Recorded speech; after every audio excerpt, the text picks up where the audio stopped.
Lord. Okay. All right, y'all. I'm trying this again.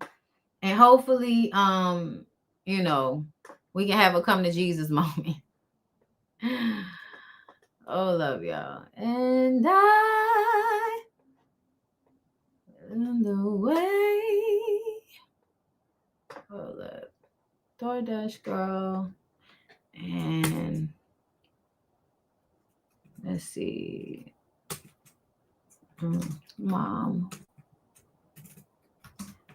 jumped by kids. Say that. I'm just giving everybody a chance to come into the room, y'all. Okay.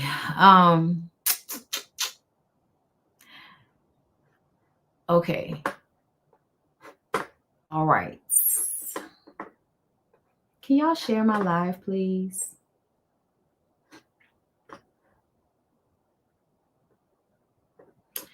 Please share my live. I really greatly appreciate it. Okay. Even notice me and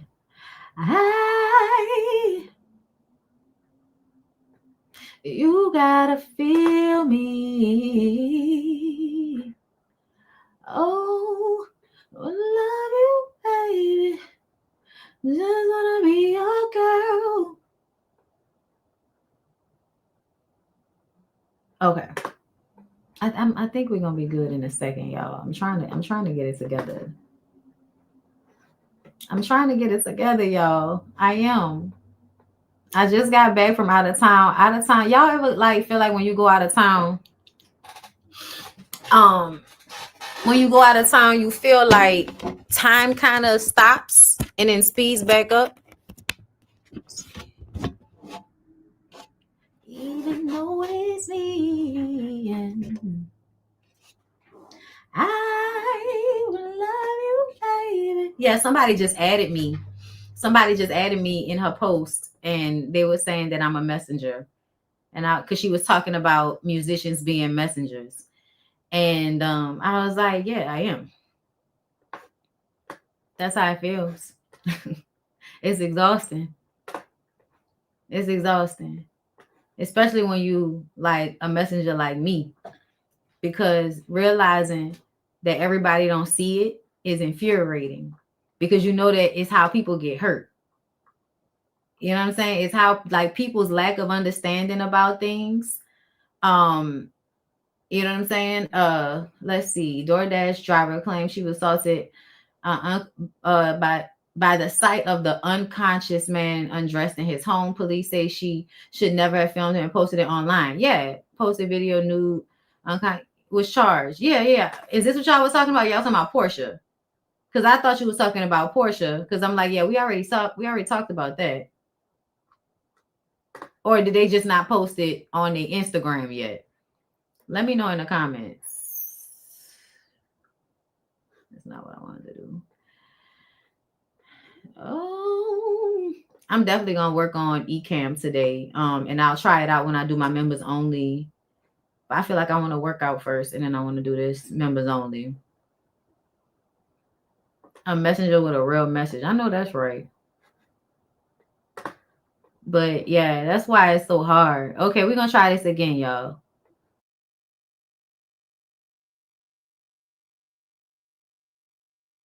Hello? Hello? All right, so how are my S's? Are my S's still fucking up? Let me know. Then restart it.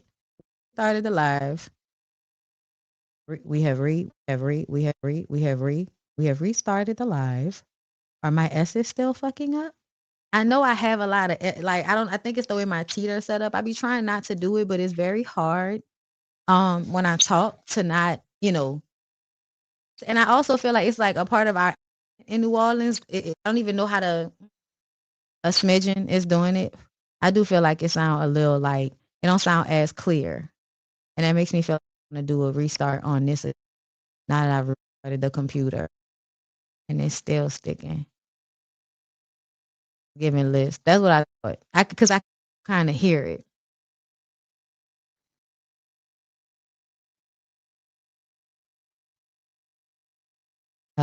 Hello? Yeah, I hit.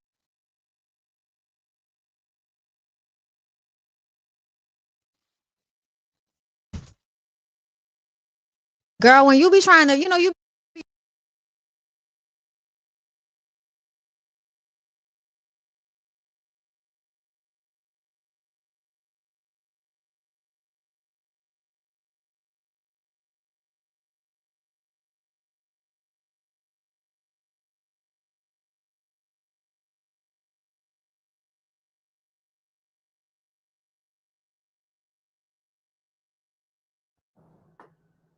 I might just call it. Because it's not even just that. Like the computer moving. Stupid. The computer is moving like an asshole. Computer blue. Computer blue. Darling Picky. All right, y'all. Okay. So let's get into it about Porsha. All right. So Porsha. I already restarted the computer. That's why I got off live and came back. I already restarted. I'm just, it's just fuck it. It's fuck it, girl. Fuck it. Fuck it, girl. Fuck it. Hold up. Give me a sec, y'all.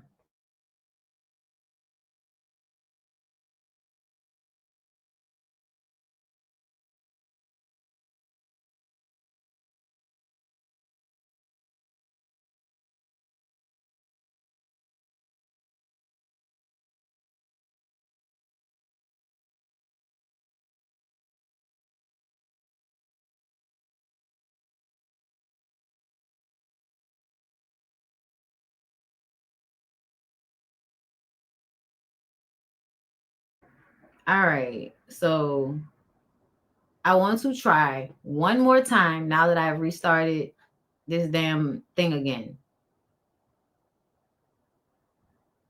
I'm gonna wait. I'm gonna wait. I'm gonna fuck with it later. I hate the echo, y'all. I could hear the echo because I'm not on the mic right now. Um, I don't want to go all the way back downstairs. Okay, don't worry about it. Um,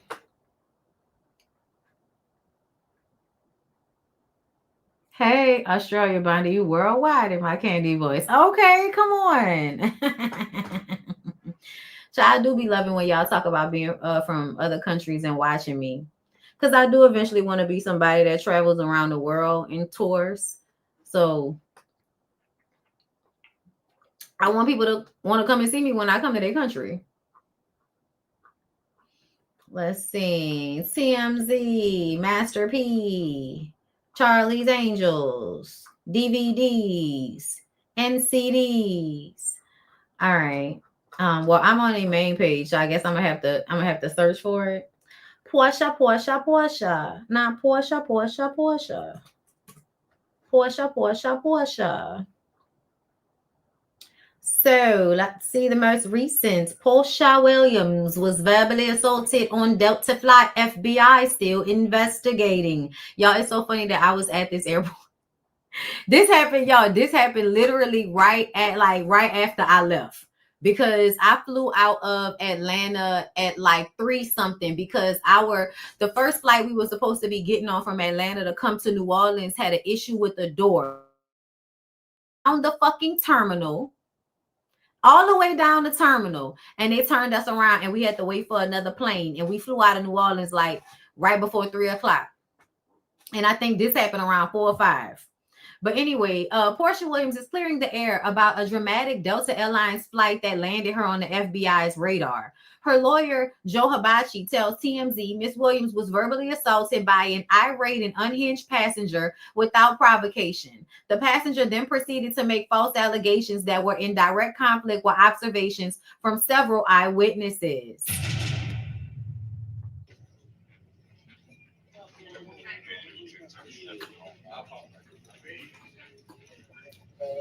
So if y'all think this means she was arrested, no. This is the same video that came out yesterday. This is the same video that came out yesterday. She was not arrested. Okay. Hey, family traveling with car seats and strollers, you're welcome to from this anyway. If this what y'all was talking about. But anyway, and that looked like her sister with her.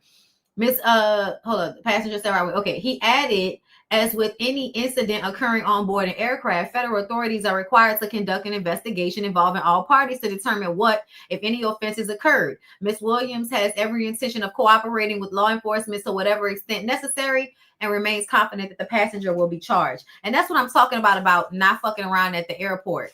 If you try to fight me at the airport, I'm running. I'm running from you, bitch. Not fighting you at the airport so I can get on the no watch list, bitch. I am a victim.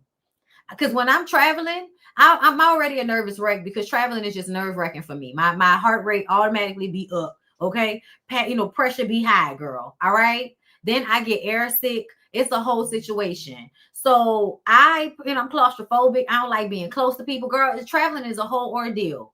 And I still put aside all of that, do my deep breathing, get my Dramamine, make sure I have everything I need, and I get on these people's flights and I don't make no problems. Okay. I get on these people's flights. I'm happy. I'm very courteous, especially when it comes to people that, I'm flying and all of that. Thank you so much for making sure my ass got here in there and we are alive. Thank you. Have a good day. I'm out this bitch. Going home. Fuck off me. Like I'm sorry. Let me continue to read. Yesterday, a spokesperson for FBI Atlanta told us they were looking into federal charges applied to the incident involving the Real Housewives of Atlanta star and at least one other person. According to a spokesperson for Delta, after the incident, the flight continued to its destination without issue. Porsha was returning home from BravoCon weekend in Las Vegas, taking part in panels and posing for cameras along with her Real Housewives of Atlanta castmates. So I don't know what everybody else is seeing, but this is the most up to date, and that's from 8:15 this morning. Okay. Now looking at what Lauren LaRosa posted. Where's my other tab? Okay. I have details on what happened with Porsha Williams on her Delta flight that has led to her being on FBI's radar. I'm told by Porsha Williams' attorney, the same thing I just read. Yeah, same shit I just read on TMZ. Let's see.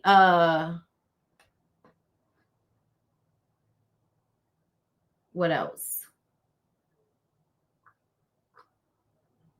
She posted this after. Will I ever feel like me again? Keep pushing. I thank God every day that I'm in my right mind and not only haven't lost myself, but I found an appropriate, a better me. Leaving BravoCon, I'm filled with all the love and warmth and support from our beautiful fans. I just want to extend a thank you from the bottom of my heart for not only your prayers, but for being with me on this journey called life. I love me again, and I love you all. Thank you, mommy, for being my backbone. Raw, real life, no more survival mode. We will thrive. We are kicking depression's ass. Okay, girl. So I guess this was when she wasn't feeling herself, but really it's to show us how nice her skin looks. Okay, girl. Yeah, this was to show how good I look without makeup.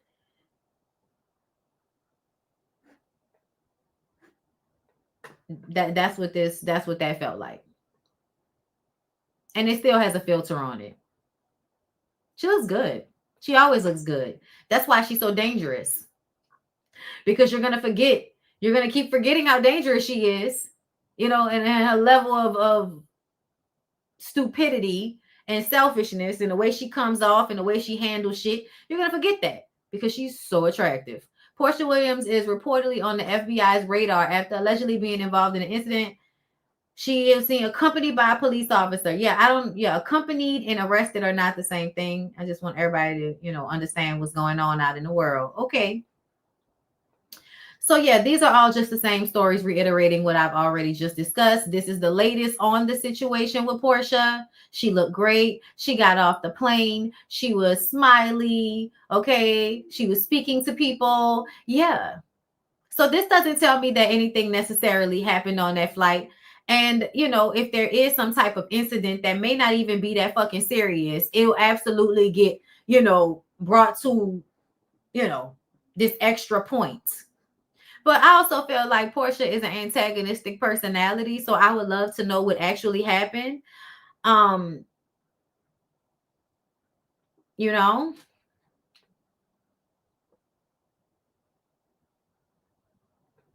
but yeah, girl, she sure do look like Thelma from Good Times. She sure do. She sure do. So let me see. Since we're talking about Porsha, let me see. Let's see the stories that I've saved from BravoCon. So this was even when your life's chaotic. La la la la la la la. She's flat. Even those who have a touch just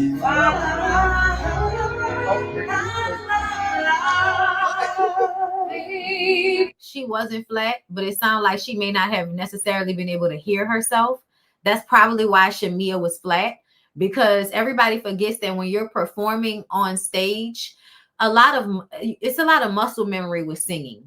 It's a lot of muscle memory with singing, but sometimes when you are nervous, it's very hard to tap into the muscle memory when you sing, when it comes to hearing yourself. And this is for people that don't have perfect pitch. Let me explain.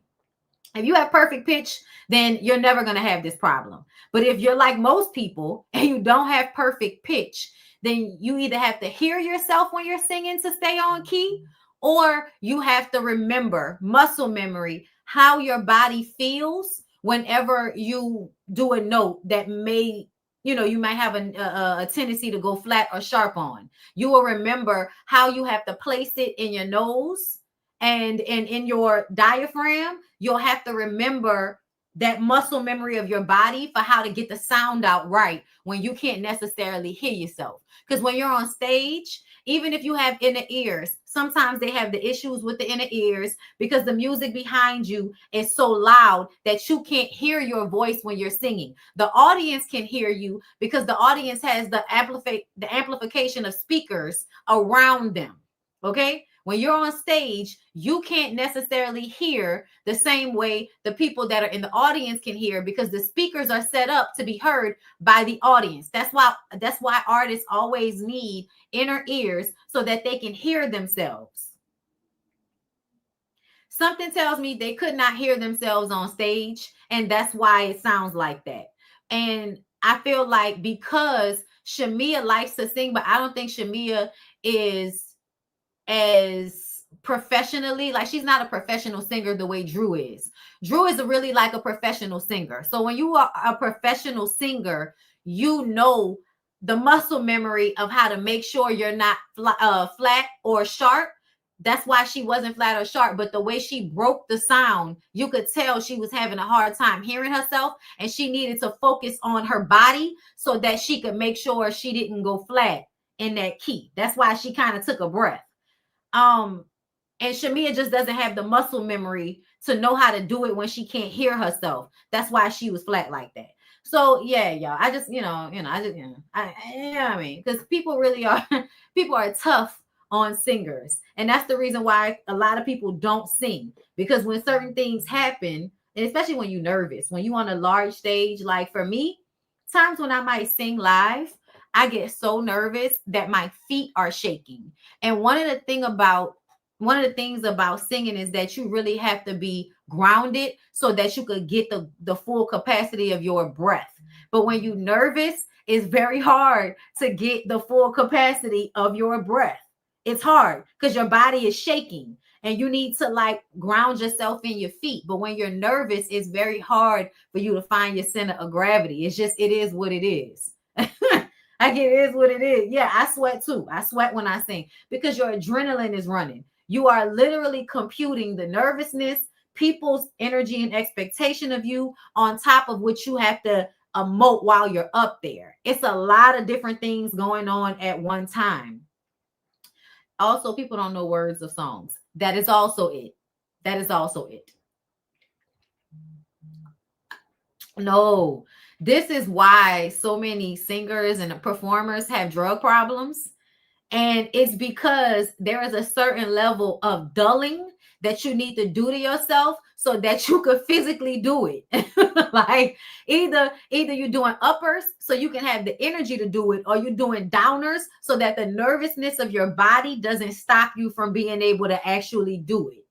Because it's a lot. We used to have to go throw up before I sing. My whole body trembled. My voice and my breathing were both shaky. Yes, yes. Be like Patty. Where are my backgrounds? I'm telling you, Bondi, I'm so upset that I won't be able to make it to your first show. I'm one of your biggest fans, but I can't make it. Oh, that's okay. I'm doing. It's gonna be another one. So please don't fret, none, girl. But I appreciate you. Yes, y'all. Okay. I gotta check my email, but I think we still have some space left. If y'all trying to come. So email me bondybluebusiness@gmail.com, RSVP. The tickets are $60 for the signature cocktail. Okay, the smoke cocktail that you're gonna have your choice of brown or white, but it's a smoke cocktail because you know your girl's a chimney. Um So yeah, I'm excited. And 45 for general admission, meaning if you don't want to drink, 45. So those are the prices. Yes, yes, yes. But don't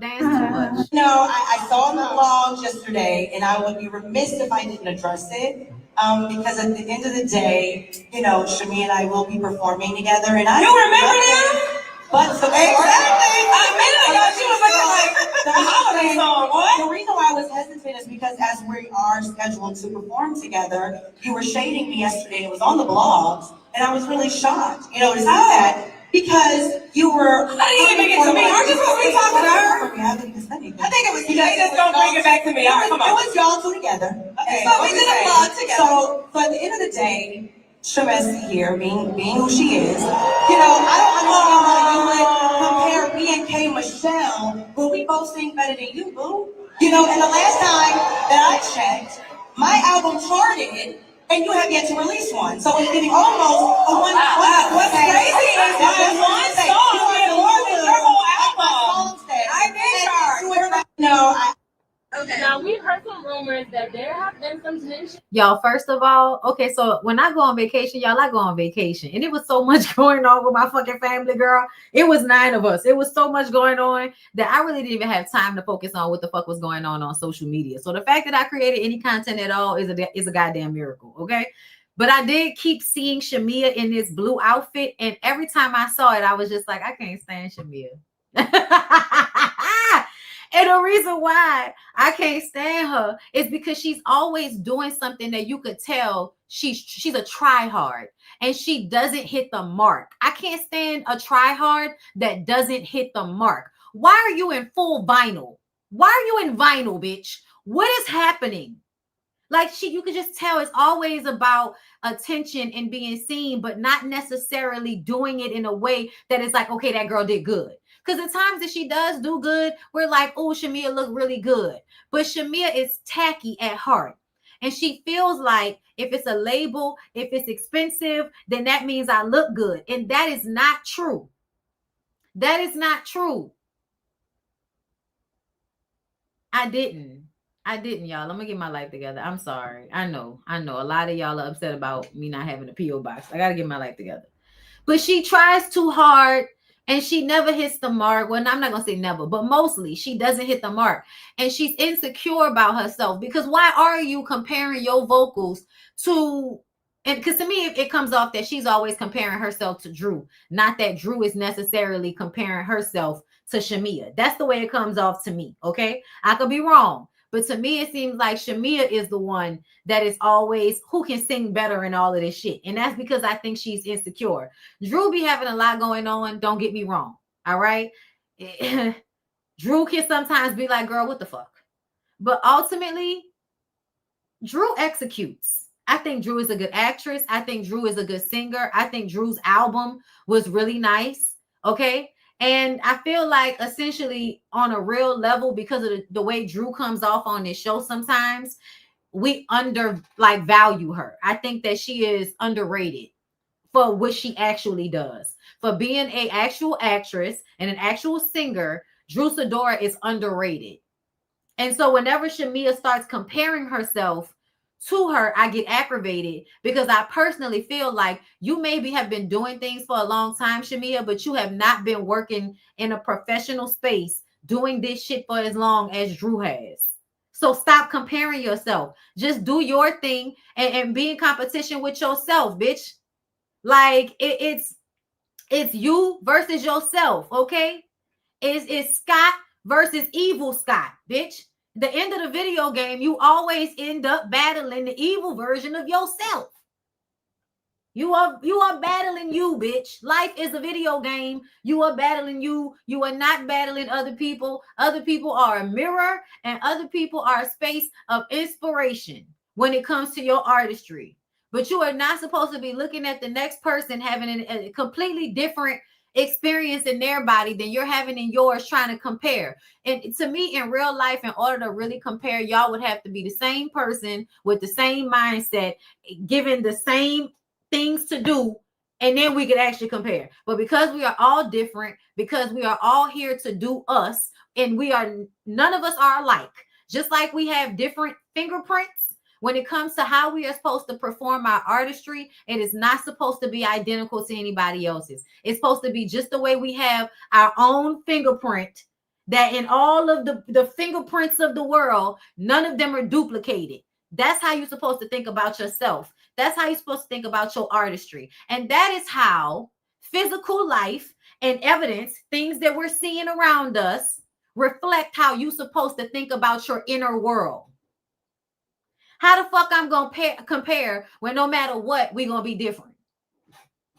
See what I'm saying? Okay. Lessons. Message. Now let's listen to whatever the fuck these weird ass Bobsy twins was about to say. Between the cast with K. Michelle and Drew. Now I gotta know. They said it started because one person thought they were a better singer than the other. If you had to choose between Drew and K. Michelle, who would you say is the better singer? Well, I mean, who is at the award shows? Well, I think Kay's at CMAs. Did you see? Did you see it? I saw it. I saw her sing it. It doesn't include the national anthem. But I will say, I can't confirm or deny whether or not Kay Michelle was a part of our cast.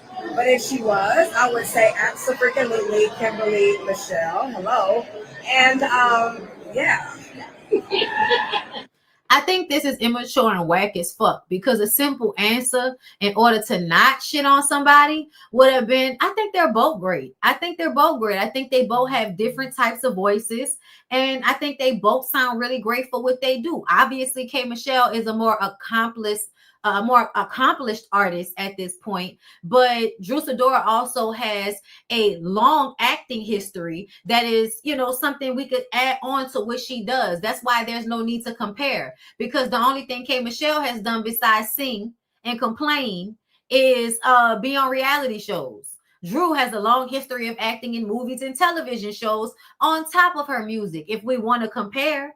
So I could be like, K. Michelle ain't shit, because K. Michelle ain't never really acted on nothing besides a reality show, if I wanted to argue on behalf of somebody because I'm being biased.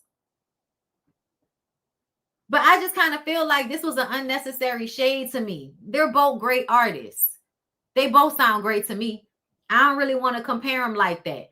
But I really love K. Michelle's music, and I know her music a little bit more. But I wouldn't even really compare them like that. They sound different to me, but they both sound good. But that's if you was actually trying to be fair to both of them and you weren't trying to cause further dissension between everybody. That's if you was trying to do that. But apparently that's not what we was trying to do. But again, with the try hard and always shading and all of that, y'all, that one moment where she brought a bag, so that the Lieberman bag, so that she could prove that Drew's bag was fake. Like moments like that, y'all. Moments like that. Girl, what? So fucking what?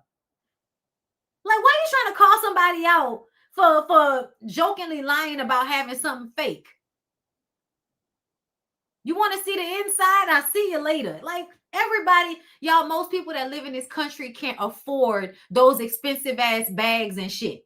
and they buy them and then they can't afford their fucking rent. Y'all see how many people in Atlanta got name brand and then you find out that they really ain't got no fucking money? Renting shit. Like, stop being so materialistic. It's really stupid and it's whack as fuck. Ugh. When are y'all gonna be over that? It wasn't fake, the designer confirmed. I know, but just the fact that she went so hard to prove that was like, girl, so what? At the least, what you would be proving is that she can't really afford that expensive bag, so she went and got a dupe. Who the fuck else don't do that? And yes, fakes be made with the same factory line. Once again, once we understand that a fake is not really as bad, and brands are all in your mind because Coach has better leather than some shit I've seen from Louis Vuitton. Make that make sense. Depending on what bag you get. So that's why that shit don't fucking matter. And y'all know I've always told y'all that I can't stand monogram. I cannot stand monogram. Like,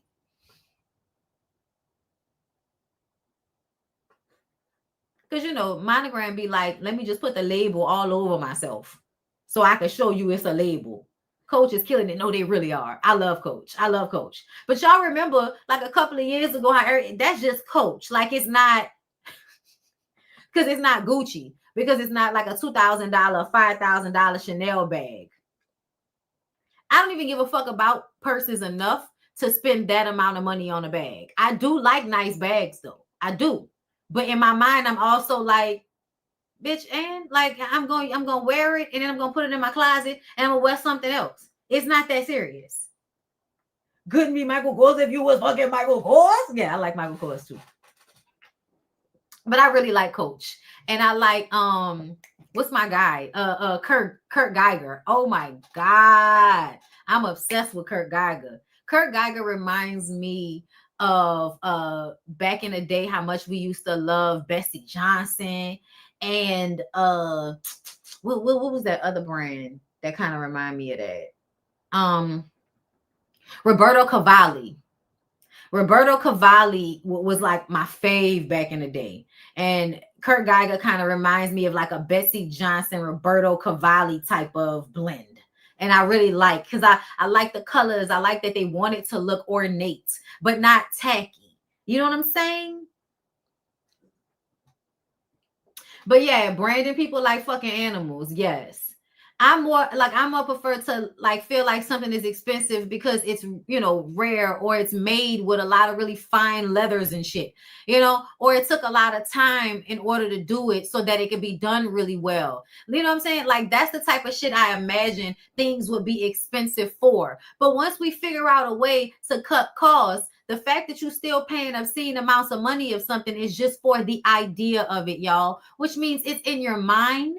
And that means it's not based on anything real, which means I can't give a fuck that much about it. See how that works? Shamia be needing help.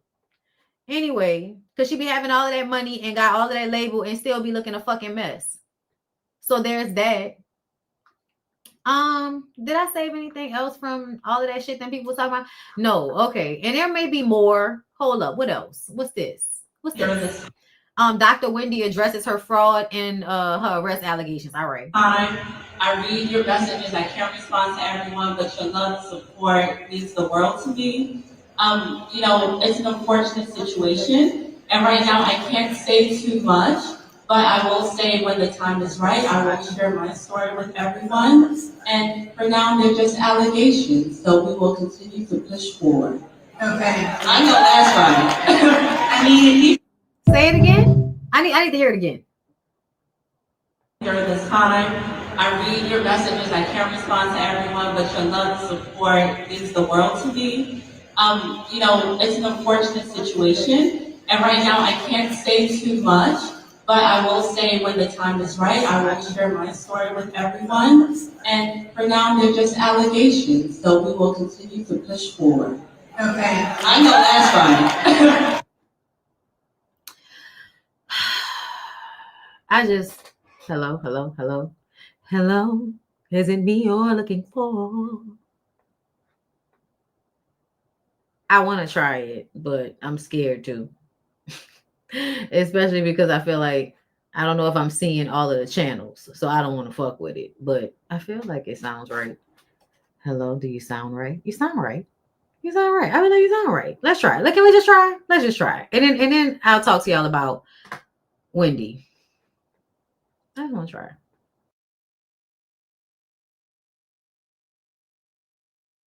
Hello, is it me you're looking for? I really need to learn the rest of them fucking words to that song. How is it now?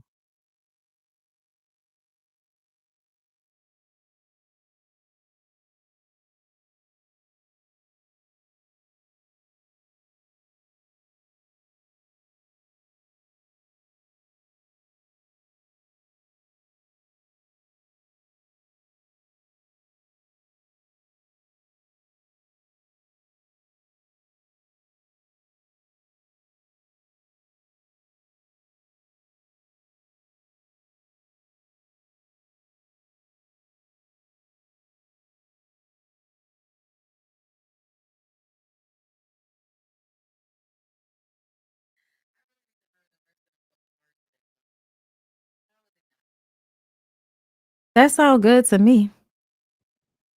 I gotta trust I can't keep asking y'all. I can't keep asking y'all. Make my nerves bad. I think that sounds good. All right, we're gonna fuck with it. Okay, so y'all, Wendy didn't say anything. Wendy didn't say anything.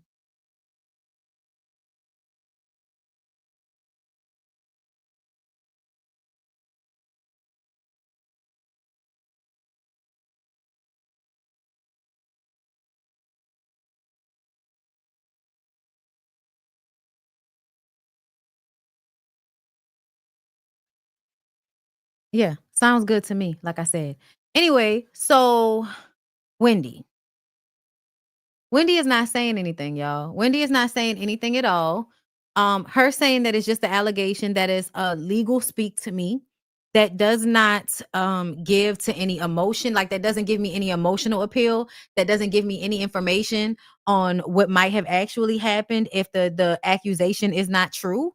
And so, since you can't give me anything other than what we already know, I'm feeling like you on bullshit, and you not giving me an answer that can appeal to my emotions makes me feel like this is just a ready-made defense. It's just an allegation. Okay, girl, we're aware it's an allegation. You didn't have to tell us that. Thank you, though. Right? Like, did you like until you are convicted? It's an allegation. I understand that she can't say anything right now, but I also feel like if you're going to say anything, I need you, if you're going to craft a response, I need you to appeal to me emotionally. I need you to at least say to me, I would not do what they're accusing me of. You can't say, so you mean to tell me you can't say that I would not do something like that? You can't say that because that would be speaking on it. See, if you don't tell me that you didn't do it, I'm going to assume that you did it and you just don't want to incriminate yourself. That's what I'm going to deduce from that. Whenever somebody can't just outright say, I didn't do some shit, they did that shit, and now they just trying to figure out a way to get around doing it. Period. Periodal. That's all. Okay, let me see. Oh, okay, let me do this one because I definitely want to talk about this. Some conversations with Toya, and she had some not so interesting statements about you running and that she felt like you weren't polished, and a lot of the comments did not agree with her. They felt that as a Black woman kind of set our community back. Oh, thank you. Listen, first and foremost, I just hate that I did not educate Toya on that she's not even in my district. She cannot vote, and we had the conversation. She does not know what a state representative does. She damn sure doesn't know what a congressman congressperson go.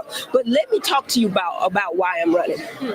I'm running because I'm the child with no windows. You remember that episode? I grew up on government assistance. I watched my mom work really hard, and I see burns on her arms when she worked in the laundry, right? Until she could get free child care so she could go back to school. Right? My dad was a disabled veteran, 100% disabled, died with Agent Orange. I am a two-time HBCU graduate, Meharry Medical College and FAMU, right? And they're stripping away the loans and the funding for HBCUs. My son was arrested. He came home safely, but so many of our boys don't. And that's why I'm running. I'm sorry. I thought I was gonna be able to hear through my earphones, but I can't. And so it's still a little low for me. But I like how my mic sounds other than, than that echo that when I do the, thing. But I need to hear this again because I'm trying to understand how her son getting arrested, what that has to do with student loan. Running for Congress because in my district, where she said that she would never live in and that she was above my district, they don't have a voice. So many people don't have a voice, and I'm going to be that voice. I'm going to use my platform to be a voice that's unvoiced, unapologetic, and unafraid to speak up and speak out for my people. And that's why I'm running. But I don't think Toya gets that. We're making some things happen. Thank you for that. We had some conversations with Toya, and she had some not so interesting statements about you running and that she felt like you weren't polished. And a lot of the comments did not agree with her. They felt that as a Black woman, kind of set our community back. Thank you. Listen, first and foremost, I just hate that I did not educate Toya on that she's not even in my district. She cannot vote. And we had the conversation. She does not know what a state representative does. She damn sure doesn't know what a congressperson goes. But let me talk to you about why I'm running. I'm running because I'm the child with no windows. You remember that episode? I grew up on government assistance. I watched my mom work really hard, and I see burns on her arms when she worked in the laundry, right? Until she could get free child care so she could go back to school. Right? My dad was a disabled veteran, 100% disabled, died with Agent Orange. I am a two-time HBCU graduate, Meharry Medical College and FAMU, right? And they're stripping away the loans and the funding for HBCUs. My son was arrested. He came home safely.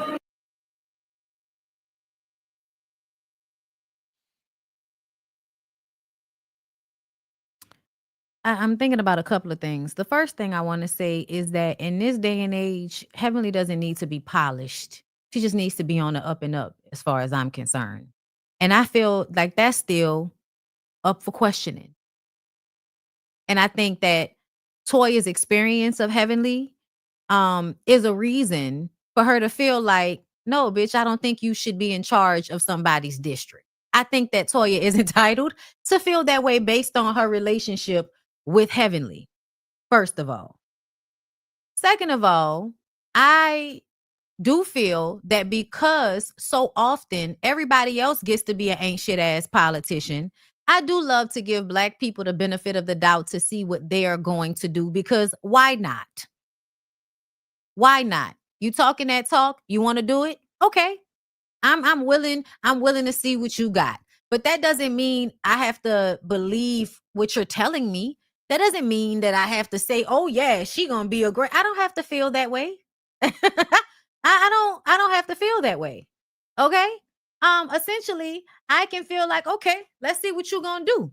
But I can also feel like that doesn't mean I have to trust what you say just because you say it. And because you try to appeal to Black people that understand what it's like for their children to be accosted by police officers, which is actually a really, really big issue. And there needs to be more checks and balances. There needs to be a system, just like in Chicago, that mayor that was talking about them creating a database so that if a police officer has a certain amount of, transgressions on his record saying that he might have abused his power or discriminated against somebody, you get fired. You know what I'm saying? You get hemmed up behind that shit. It needs to be in the computer system that if you get 3 situations of somebody saying you abused their power or you discriminated against them, you get put on leave and we investigate the situation and determine whether you need to be let go or you can continue to work under certain ramifications. And then we're going to be watching you to make sure that you don't act out of that anymore. And that needs to be done for everybody. I don't know why people have a problem with that. Oh, because they want to get away with abusing people. But then when we talk about this shit, y'all don't know who votes for these things. Y'all don't know who votes to get rid of all these things. And then when we talk about it, ignorant ass black people that keep going to jail, but somehow you're a Trump supporter and don't understand how him and his administration and all of his cronies roll back protections that would keep y'all from being discriminated against, or would at least allow you to have the government help you sue. But y'all like Trump and shit. Ignorant ass black people that go to jail all the time like Trump. Girl. And then everybody be like, I mean, he a criminal. Yeah, pretty much. Pretty much. Here's the thing though. I don't like when people do shit that I feel like is manipulative because it comes off as disingenuous. I feel like she's about to milk her son being arrested for all that it's worth. Her son got in. I think he was also, charged, or they charged him also with fighting the officer, getting into it with the officer. And I think he might have been having like a mental health situation. Okay. And so there are a lot of things that go along with that. So I can definitely empathize. But I also understand there is an environment of black people who are middle and upper class protecting their wayward sons from the ramifications of their consequences for their actions. There's that. And then there's also, police officers and all of them act terrible with black kids. Y'all saw with that cop, whoever, not a cop, I think he might have been a state trooper, what he did to them, the college football player. Like, first of all, why the fuck are you even right here? But you purposefully bumped that player. And it was like you wanted him to have some type of altercation with you. If it wasn't done in plain sight of everybody that was at the fucking stadium, who knows what would have happened in that situation? But you put yourself in a situation to bump that kid so you could try to hurt him. Because that's what a lot of them do. Because the what I've seen, the statistics behind it is that police officers at large are abusive in general. They commit a lot of domestic violence cases that we see. So I'm going to automatically be looking at police officers like I have to be wary of y'all, because a lot of y'all are bullies and people that are insecure. So you become police officers so that you can have power over other people. I'm going to automatically assume that about you. I just am. And you're going to have to prove otherwise to me. You're going to have to prove that you're not an asshole to me. You know why? Because you are more likely to hurt me than I am to hurt you. And that's just how I feel.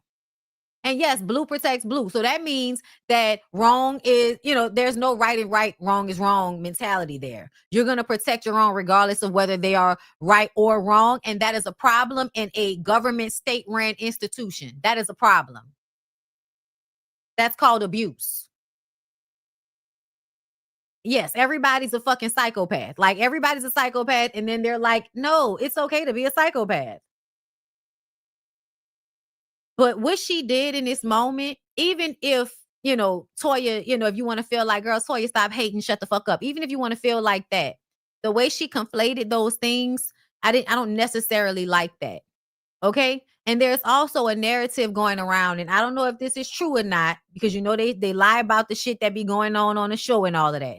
But what I am hearing right now is that Dr. Damon did not tell her about the arrest, and she found out from them bringing it up on the show. I'm not sure if that's true or not, but I also feel like her saying that, oh, Dr. Damon, he handled it, and that's what a man do, and I'm just so grateful for him. I'm like, he could have handled it and still informed you about it after the fact.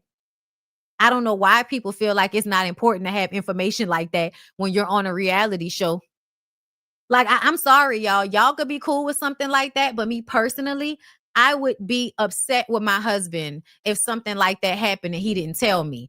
I might be upset, but I'm an adult and I know how to eventually become unupset, especially once the prospects of something else happening is over. So that means that I'm only going to be really, really upset during the situation because it has not been resolved yet.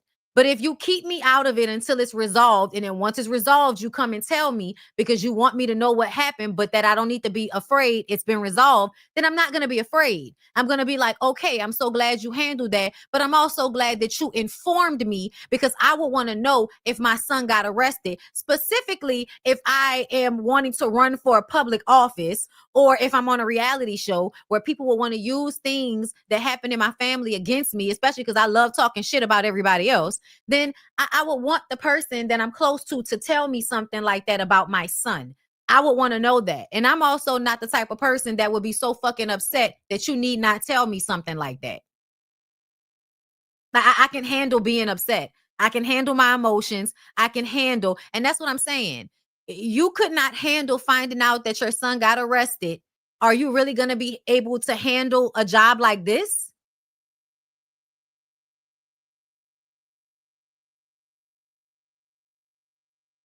And she just, she did the whole daddy, daddy, daddy thing. And, that's what she always does.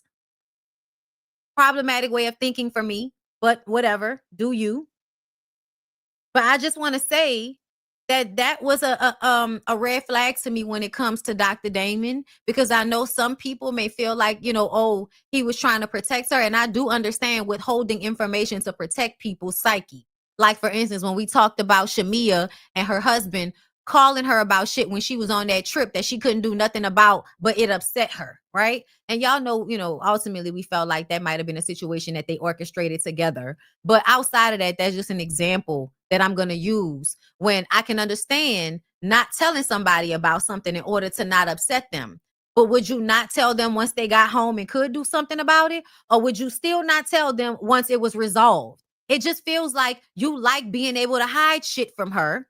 And it just exercises the power you have in y'all's dynamic to be able to handle something so serious, and she has no idea about it. And she's sitting up there acting like that's a good thing. I don't know why you think it's a good thing for a nigga to withhold such a big thing from you, because he think you can't handle it.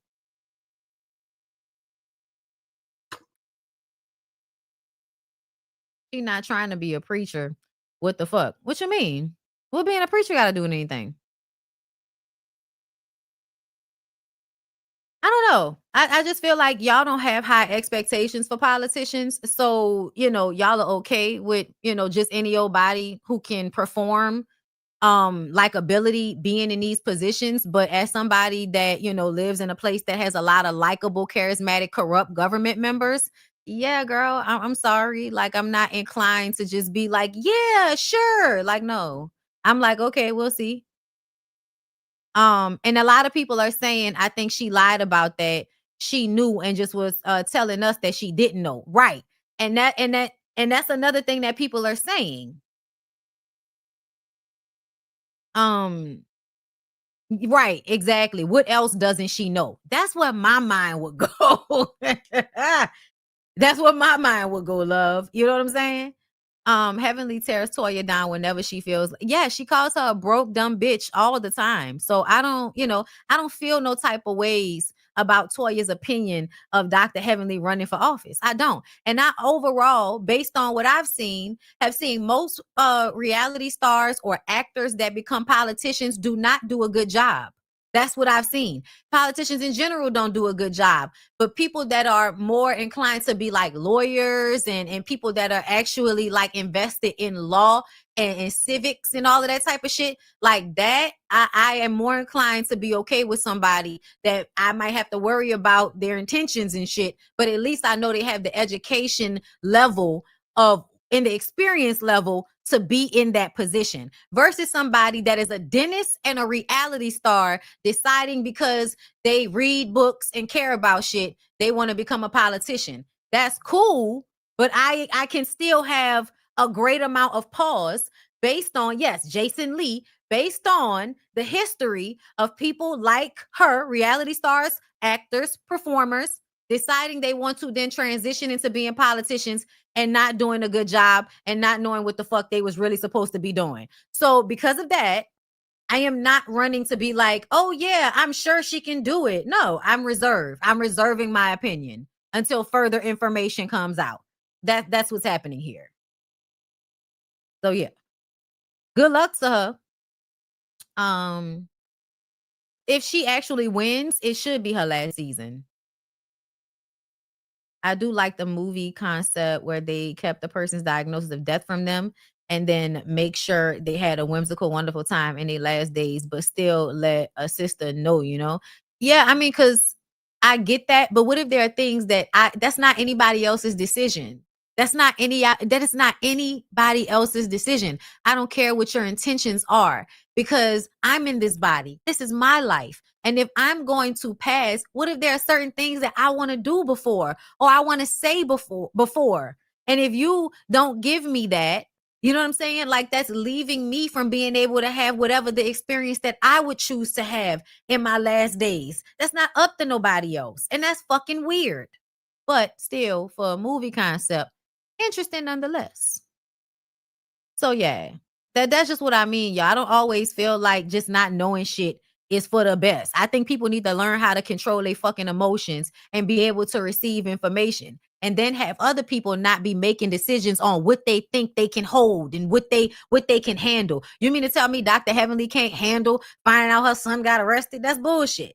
So yes, y'all, I am more inclined to believe either Damon be lying his ass off or she knew and she lying her ass off. Either way, that can still make me side eye you as a politician, no matter how you want to grab a mic and give me a Martin Luther King I had a fucking dream speech.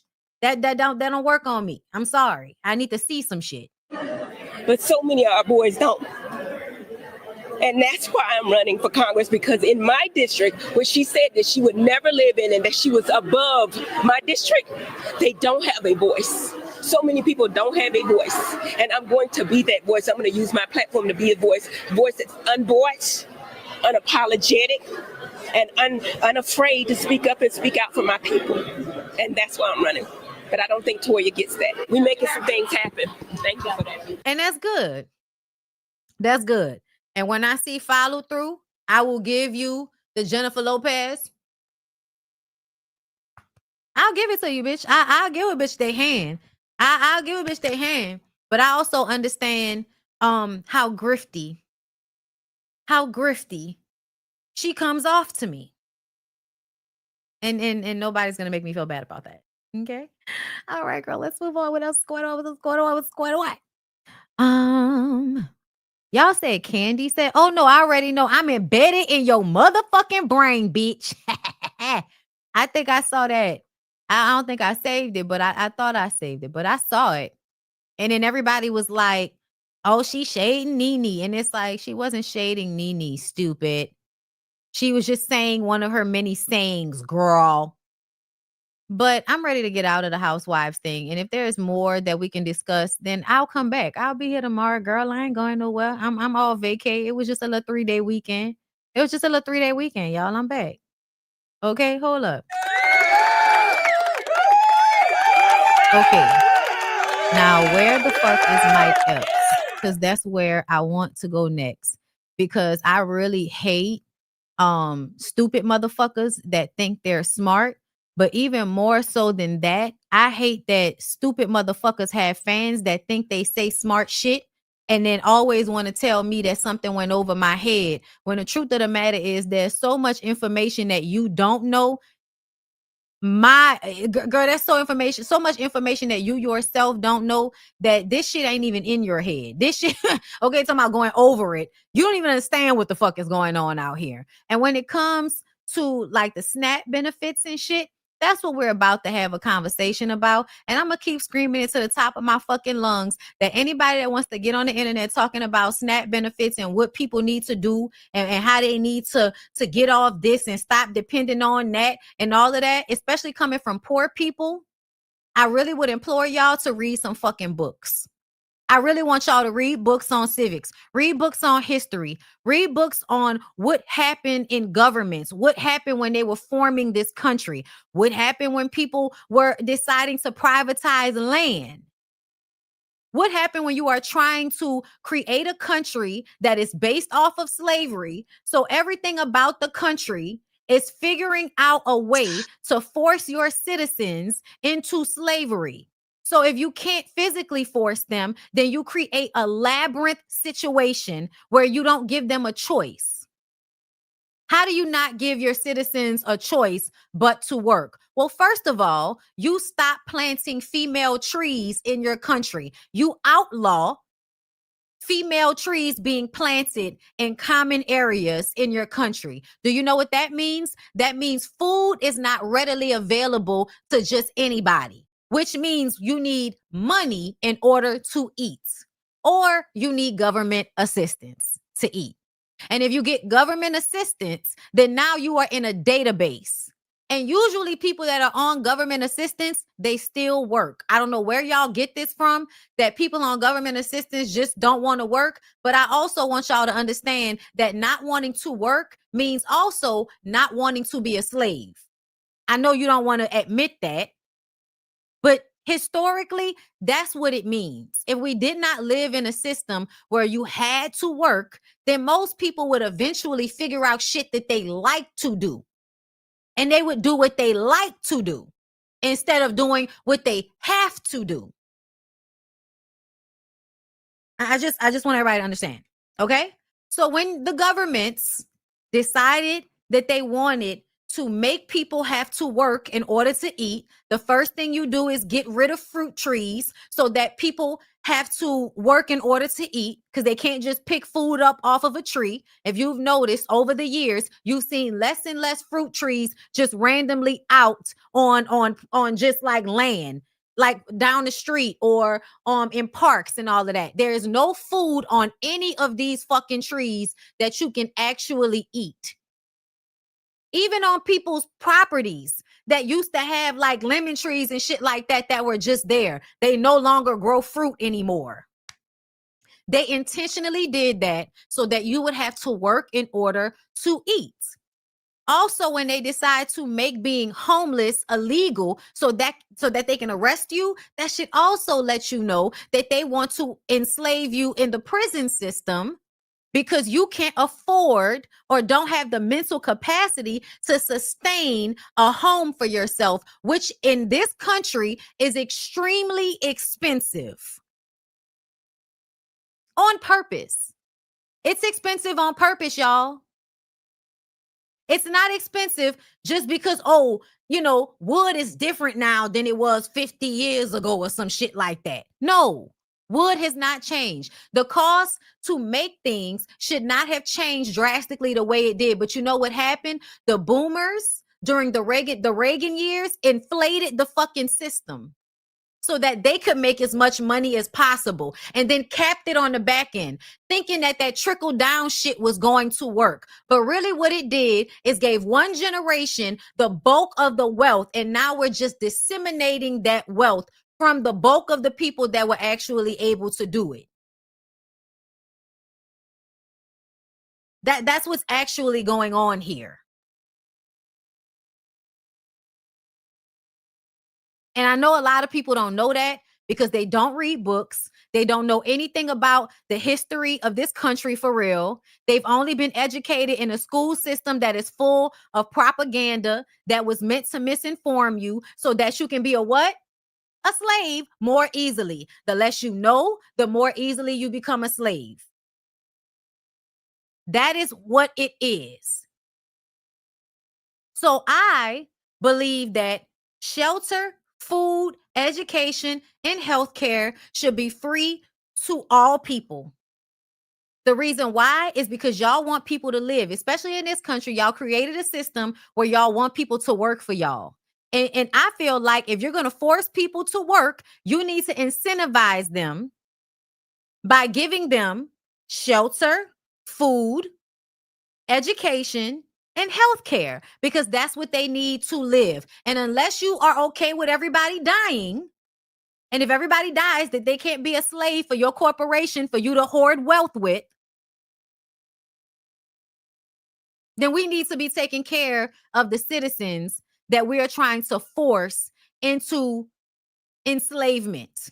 Another thing I need for y'all to understand is that I know y'all see celebrities, and celebrities tend to go from rags to riches. And sometimes people on social media can go to rags to riches. I want you to go and look how many people went from rags to riches and not back to rags again, because that number The number of people that get rich and lose it all is way larger than y'all think, which should show you that this system is not set up for you to actually become as wealthy as y'all think y'all can become if only you work harder. That doesn't make any sense when you look at the fact that the hardest jobs that people work, which are service industry jobs, pay the least amount of money. And that was done intentionally when the government and those corporations decided to exchange money to enslave its people and doing jobs that pay them nothing. The corporations don't have to pay y'all a lot of money, and they get incentivized by the government to do so. People have to be on the government system. Being on the government system makes it easier to control and keep track of you. And then if they can keep you on that system, that means that 9 times out of 10, you are going to go one or two ways, right? A lot of people are either going to work a job in these jobs to make these corporations more money, or they're going to go to jail and they'll be slaves in jail. Everybody thinks that, oh, we're so much better when essentially everybody is doing labor so that other people can make more money. They're not doing any labor. The corporations that y'all think make jobs, no, the fuck they don't. People make jobs because we make the demand for the business.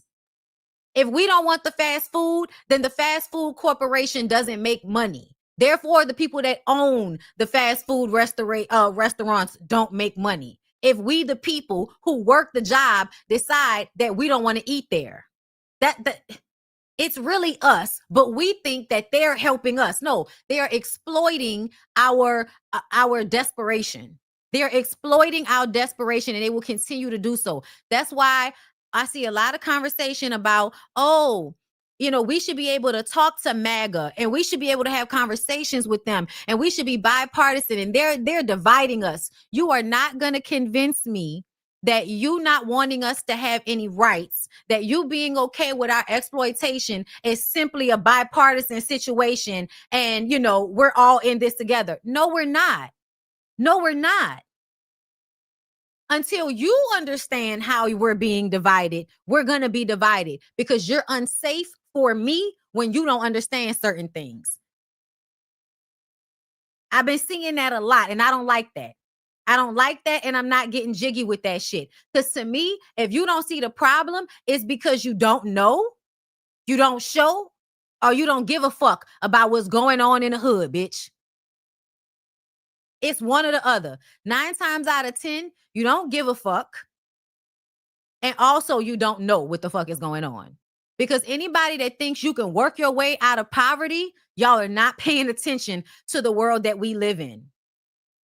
People are working their asses off. Do you know that life throws you all of these different things that makes it harder, like a high cost of living, like natural disasters that we just found out have been orchestrated because these motherfuckers have figured out how to create rain. So when they create rain, they now can create all of these large weather situations that cause all of this destruction. Do you know what happens whenever they cause all of this destruction? That moves the people that live in those spaces out of them, and it makes it easier for corporations to come in and buy property and then gentrify areas, up the prices, and kick the people that were in that area out.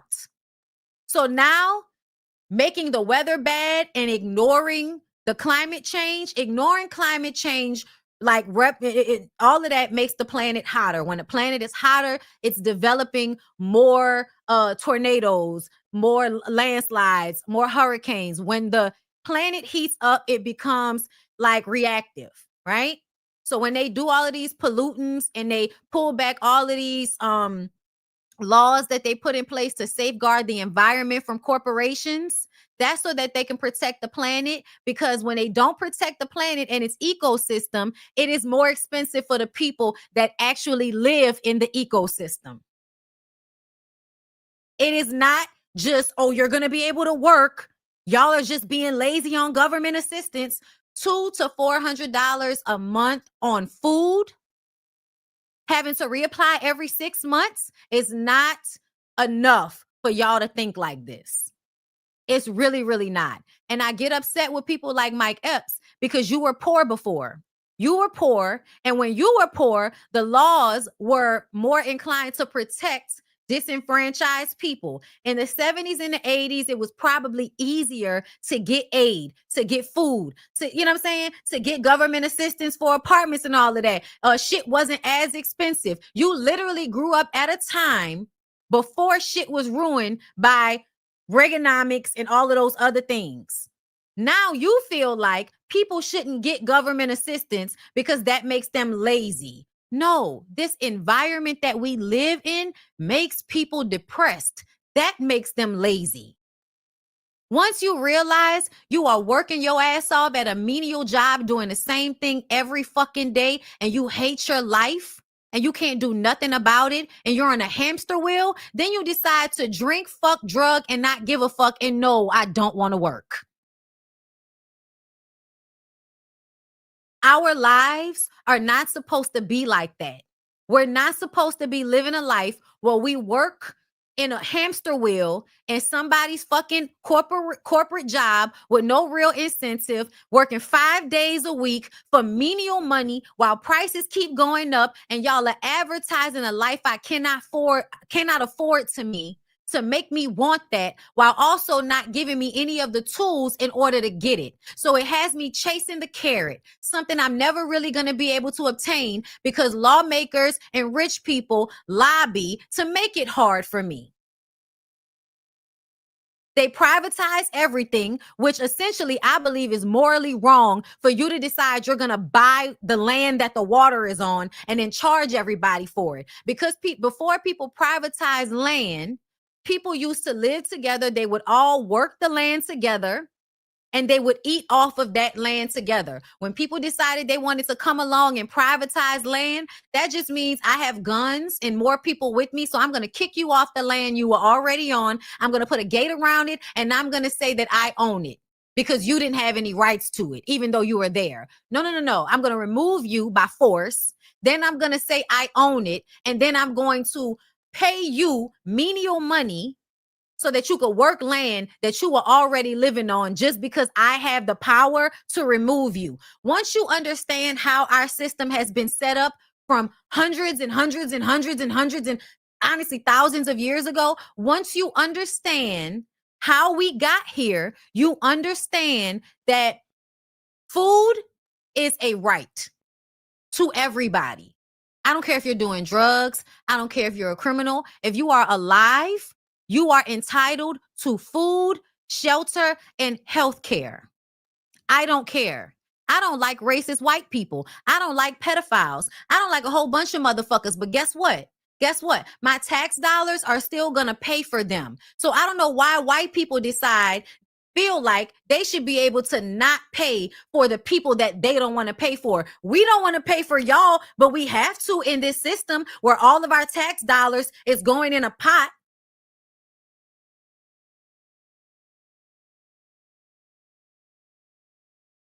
So let me play what he said, because you know what? Niggas was right. I read this and then I said, I can't stand when poor people become rich and decide they want to pull the ladder up after themselves, and y'all need to get it out the mud because I had a talent and I was able to. Especially because our system makes it hard for you to actually work on your talent, for you to have a talent, for you to find a talent. That's why so many people feel like, oh, I don't have a talent. I don't have a passion, because our system doesn't make it so that you are able to grow that. And it starts with the fact that we like to abuse children. And that just goes from how you treat them and how you try to force them to assimilate into the world that we live in, which is sick, which stops imagination and tells children that they don't need to have dreams. They need to be realistic, which means they're not going to figure out the thing that they would actually find passion behind. They're going to try to figure out a way to make money so that they don't have to suffer and survive. Good times. Let him talk and say stupid shit. Because when I went back to listen to what he said, I said, well girl, what he said was dumber than what I thought he said before I actually listened to the shit. God and keeping the faith. That's why I told people when these food stamps and stuff get cut off, don't worry about that. See, black people, we've been getting our shit cut off we've been getting our doors kicked in and stuff. This is not for us. So don't take this as personal about the food stamps and all that. I'm actually glad they cutting some of these niggas off food stamps because some of us need to not be on food stamps because it's a trickle down effect. You get the food stamps, then you go buy the food that give you cancer. Then you eat. Can y'all tell me what store is SNAP benefits telling you to go shop at where you're going to get poisonous food? Because I do think that our food has a whole bunch of shit in it, but I feel like all of our food has a whole bunch of shit in it. The food in this country, period, has a whole bunch of shit in it. So even though I am not on government assistance and have never really been on, when a college student, I got food stamps and I only got like $100 and something for maybe like 1 year. But as soon as I started working, I automatically priced out of being able to get any type of assistance as a single person with no kids. So, and also that process is humiliating on top of that. That process is humiliating and it's unnecessarily hard and traumatic. And they do that on purpose. They do that on purpose because they want to make you feel bad about needing help in a system that forces you to need help in the first fucking place. But either way, I want to know what grocery store everybody is shopping at, because in Louisiana, where I live, in New Orleans and in Jefferson Parish, we are all shopping at the same grocery stores. Rich people and poor people are all going to Winn-Dixie, Rouse's, Walmart, Target, and in Kenner, y'all have other shit. Y'all do. You got Conseco's in the city and all of that. That might be a little nicer of a niche grocery store. It's smaller, but essentially everybody's getting their fruit and their vegetables from the same vendors. Everybody's eating from the same products. The same companies make the food in all of the fucking stores. I shop at Whole Foods. I shop at Rouse. I shop at Winn-Dixie if that's what's closest. Everybody's eating at the same fucking grocery stores. So I need for y'all to explain to me how people on SNAP are buying food that is more poisonous than people that are not on SNAP buying food. I'm going to let him continue. But I need an explanation on that for everybody that agreed with this stupid shit. Eat the food to give you cancer. Then you're sad. You walking around here upset. Your diet's fucked up. Now I'm gonna tell you some honest God truth. Your diet then sent a lot of niggas to prison. Explain. They're gonna take all of this and put it on Fox News. Yeah. And it's gonna say Mike Epps says you niggas don't need to be on food stamps. You think so? Yeah. And you gonna go viral and they gonna call you MAGA Mike. MAGA Mike is crazy. You gotta finish the joke now. Listen. You heard her say you gotta finish the joke now. Cause it's not real. And he looked like he was uncomfortable. But what you thought? You niggas that have no information whatsoever, they start to say things with an energy like they know what the fuck they talking about. So when they say stupid shit out in front of people that actually know better, that are not, around them because they're Mike Epps, because Mike Epps is probably around a lot of people that need from him. So he can say stupid shit and they just gonna either ignore him or they gonna believe what he say. But when you're in a room full of educated people or people that at least know better than that, they're gonna laugh at you and tell you sound crazy, because he did. So I don't know why everybody thought he was telling the truth. Listen, brothers and sisters. Listen, brothers and sisters. Brothers and sisters! You don't know what this world is coming to? No, listen to this. No, they can't say that about me. See, that's one thing about me, little Boosie badass. We can't be canceled. No, y'all can't be canceled. But I'm just telling you, the internet gonna be mad. DL Hughley gonna repost you and say, give a fuck about fuck you, internet. And so if it's fuck the internet, because your rhetoric is literally aligned with a rhetoric that will have people starving. And so this is what I need for y'all to understand, because even if he felt like, I want them white motherfuckers to starve. Do you know what's going to happen when they start starving? They're going to come rob you. When people starve, they go into survival mode and they rob you. That's why you should not feel like people should go without food for whatever moral bullshit you got going on in your mind. Whatever you think that makes that person undeserving of food. Like, yeah, no. Because as soon as you develop this mentality that people don't deserve to eat, they don't deserve shelter, those people develop the mentality that I should be able to steal it and knock you the fuck over the head. That's why people say eat the rich. So that's why I feel like everybody should be given a stipend so that they can get food. And I mean every fucking citizen. I don't care. I don't care, y'all. I don't care. And if y'all want to say if you make above $200,000, then you can't get any of this. But if you make, based on how much shit costs in this country, if you make below $200,000 as a family, you should get a stipend for a place to live, a stipend for food, and you should be given health care and education. Period. Period. Without you having to do a fucking thing but live in this country.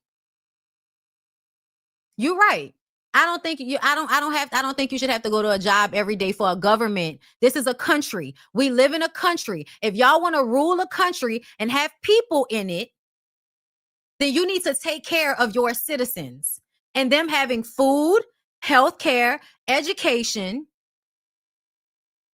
and a place to live will help the other people in your society that actually want to work and strive to do other shit. It will protect them from having people that are going without so much that they see you and they see you having, they're angry that you have. And so now they want to knock you over the fucking head and take it from you.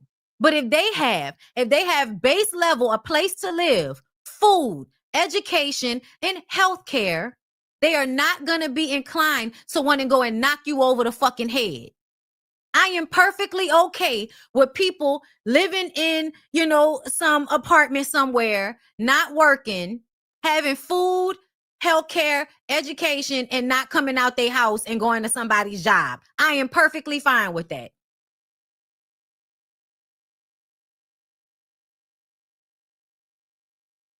I'm perfectly fine with that.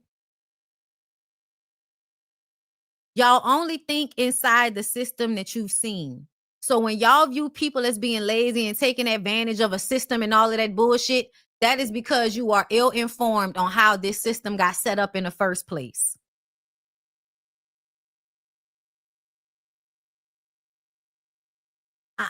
But y'all think that this nigga said something smart and something went over my head. All of the books I done read about this shit, and you think that this nigga said something that went over my motherfucking head? A nigga that hasn't even accomplished the level of education that I have. I am a college graduate, nigga. This nigga ain't never been to nobody fucking school. He probably don't even remember the shit he learned in the public school that he went to. So nothing that nigga can say can go over my head. The fuck? Who else wants some smoke? So let's take a listen to Deb. Who else wants some?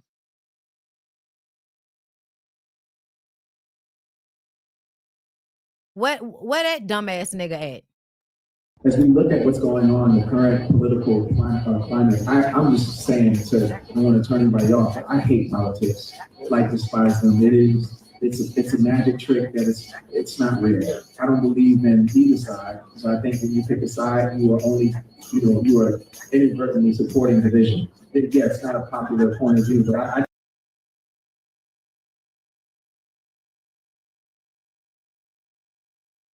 just gotta say that I think about it. The wells are drying up, and then okay, now the diversity's off the table, now equity's off the table, now inclusion's off the table. So that makes me ask myself, okay, so how do we survive? Well, are there Black people here tonight? Yeah. And in your heart, do you think for what it is that you do and who you are, do you think you're the best? Okay, so do you want the job because you're Black or because you're the best?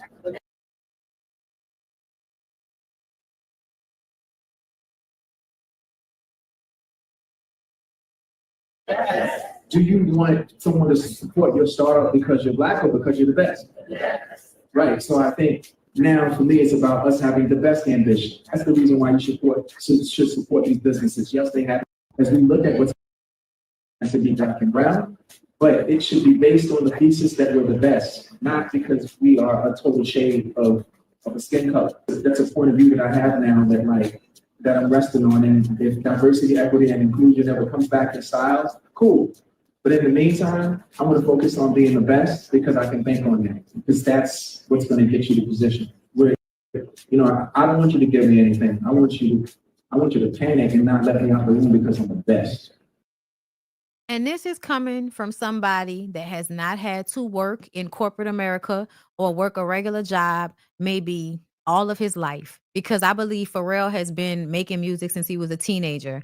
So I'm not sure how old he was whenever he stopped working out with the rest of us, working regular jobs. But what you understand in regular jobs is that people discriminate against you no matter how good you are. There are white people that do not care how smart or how good someone is. They don't want to hire them because they are Black. And so, because in this system that was created by white people, they are still gatekeeping and in charge at large of many institutions that Black people have to go to because we integrated our society. Okay? So when we integrated our society, it then made us dependent upon the system that we all live in. You are rich, so you don't understand that the average person, it's not about being the best. It's about having to work a job and people discriminating against you so you can't get the job. The government, DEI, put in laws to make sure businesses are incentivized and know that they can be sued if they discriminate against someone, meaning they refuse to hire a person that is qualified simply because they are a woman, they are gay, they are disabled, or they are a POC and you don't want to work with them. I don't understand why this is hard for everybody to understand. Everybody is not a fucking producer. And so everybody is not in a space where they can just be in the lab making music and becoming the fucking best and then having everybody like your music. And so now you can have a perspective that has nothing to do with everyday life. And what's really starting to piss me off about these celebrities is that their voices are amplified because of who they are. So when they say ignorant, out of touch shit like this, it's triggering, and it also gives people who are not smart, it gives them this idea. And now they're going to go around and disseminate this shit, and that goes against their own self-interest because you're listening to the musings of somebody that doesn't know what the fuck they're talking about. But because they're a celebrity and they have money, you think that means they understand what's going on in your world when they don't. So when I told y'all that billionaires aren't Black, the concept of that is that when people become a certain level of rich, how they view everybody else is completely skewed. You are no longer a human being having a real experience in a fucking matrix designed to kill you. That's not what's happening. Oh no. Now you're a commodity. You're a commodity and you're somebody to be influenced so that they can make money off of you in some type of way, or so that they can feed off of your energy, because all of this shit pisses us off. They can feed off of our anger. Y'all know they was really trying to get Black people out in these streets angry about shit. And we collectively said, I think not. And I do feel like all of this is showing us that we should be more self-sufficient and not as dependent upon this system. But at the same time, we still live in and buy into and pay into this system. And the last time I checked, the United States government gives everybody a social security number so that they can get an insurance policy on us so that when we die, an amount of money is cashed back into the Bank of America. Not the Bank of America, the company, but the bank, meaning like the money that this country has that is tied to the lives of its citizens. So because of that, this country is automatically making money off of me. Even if I don't work, if I in any way buying shit, if I'm in any way living in this country, in this system, they are profiting off of you as it is right now. As it is right now, at all times, somebody is profiting off of your existence. That's exploitation, you guys. That is not how we should live. That's not how we should live.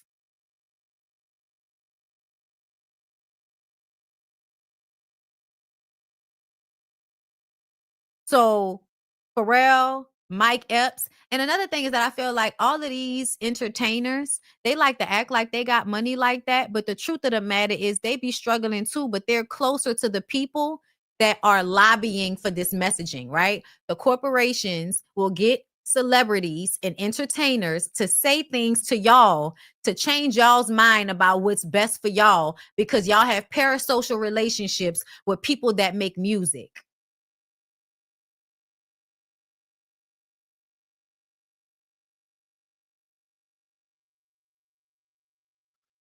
So understand that most celebrities are just merely bought. Most of them are just merely bought. They're not saying anything that's real. They're not saying anything that's true. They're saying something that indicates that whoever is making sure that they stay rich is incentivizing them to say this shit to you so you can be misinformed and make decisions that help them continue to be rich and help you continue to be fucking poor and disenfranchised in this system. That's why I don't like misinformation. And just at a base level, I'm going to have a problem with it no matter what. I'm going to have a problem with it no matter what because I know what it means and what it stands for. Hold up, somebody just said something and I won't see. You know what? I didn't even save it. I didn't even save the story about Nicki Minaj because I'm tired of talking about her. And also, I feel like every time I talk about her, it's one of her barbs acting like we can't live without talking about her. And so because of that, I really like, I've been wanting to not. I've really been wanting to not. Because ultimately, she is exactly who I think she is. She is exactly who I think she is. And I think the reason why, before we move on, I think the reason why she is up there talking about, oh, I'm going to speak for what's going on in Nigeria and Christians. Anybody, anytime, y'all listen to me, anytime somebody tells y'all that Christians are being persecuted, please understand they're lying to you. Please understand they're lying to you. Please understand they are lying to you. Christian nationalists are in power right now. That's why all of this shit is fucked up. Because of Christian nationalists. Mormonism, evangelist, them deciding to homeschool their children so that their children are out of touch with other people. Nicki Minaj and Floyd Mayweather, all of these celebrities that y'all see popping out in defense of these political stances and these government officials and defending and all of that, those celebrities are probably in debt. Those celebrities are probably in debt or they're in some type of legal trouble.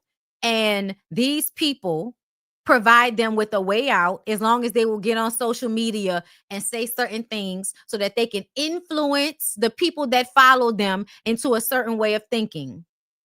That's what's going on here. And I have been saying that Nicki Minaj ain't shit for years, but you know, I be early and y'all be late. And that's just how it is. Yeah, I know. The US trying to use an excuse to go carve up Nigeria for natural resources because the people over there on the continent have been taking back their land. They kicked France out their fucking country, and now France is going bankrupt over there. Oh yeah, that's how this shit can fall. Because how we keep explaining that they basically just stick their tentacles into the countries or the women or the black folks or whatever, and they extract resources. They basically steal by force and then fuck over everybody with the money that they make and convince you through religion and all of these biases that y'all have that you're doing the right thing when really you're not. And the people that are telling you this, they know what's really going on, and they're being paid to tell you this stupid shit. Yeah, Trump claiming he wants to save Nigerian Christians. And I'm going to tell you, I really wish I had saved somebody's username. There was a girl I told y'all about this. A girl I got into it with because she thought during Pizzagate, she thought that Trump was going to save y'all from the PDF files. And I was just like, how do you not see that he is a sexual deviant? Like, how do you not see that? He talks about grabbing pussy. Like, I really don't understand people. He is literally on camera, like saying some of the most craziest shit that you could ever say out your fucking mouth. I don't understand how y'all think he was ever going to save y'all from other sexual predators. It doesn't make any sense, and I don't understand what's going on, but it just gives me mental health problems. I think a lot of people have mental health problems, and deep down, I think a lot of people are miserable and they're nihilistic and they gaslight everybody else. And when I say nihilistic, I mean, I do think that not most, but I think maybe most in this country, I think a lot of people hate themselves. They hate their lives. And even though they may not seem like they do because they're very selfish and self-centered, ultimately, they don't care about anybody else because they truly don't care about themselves. So they want it to all burn down. That's why they like Trump. That's why they feel that way, because ultimately, deep down, I am miserable and this is self-destructive. And so I want it to all burn. I want it to all burn down because I hate my life. And so I don't want nobody else to be happy. I don't want nobody else to be okay because I don't feel okay. So I want it all to burn down. Secretly and deep underneath, that is what's going on. When I was telling y'all remember we was talking about the girl who was on the Drewski show and me and her was going back and forth about Trump in my comments and all of that? And I feel like the only reason you feel like that is because deep down you're severely like traumatized and insecure and you hate your life because of everything that's happened to you, and you're extremely misinformed and you're young. So you think being contrarian is groundbreaking or some shit, but it's actually not. But deep down, you are self-sabotaging. Remember I said that? She was just on the internet this week crying about something.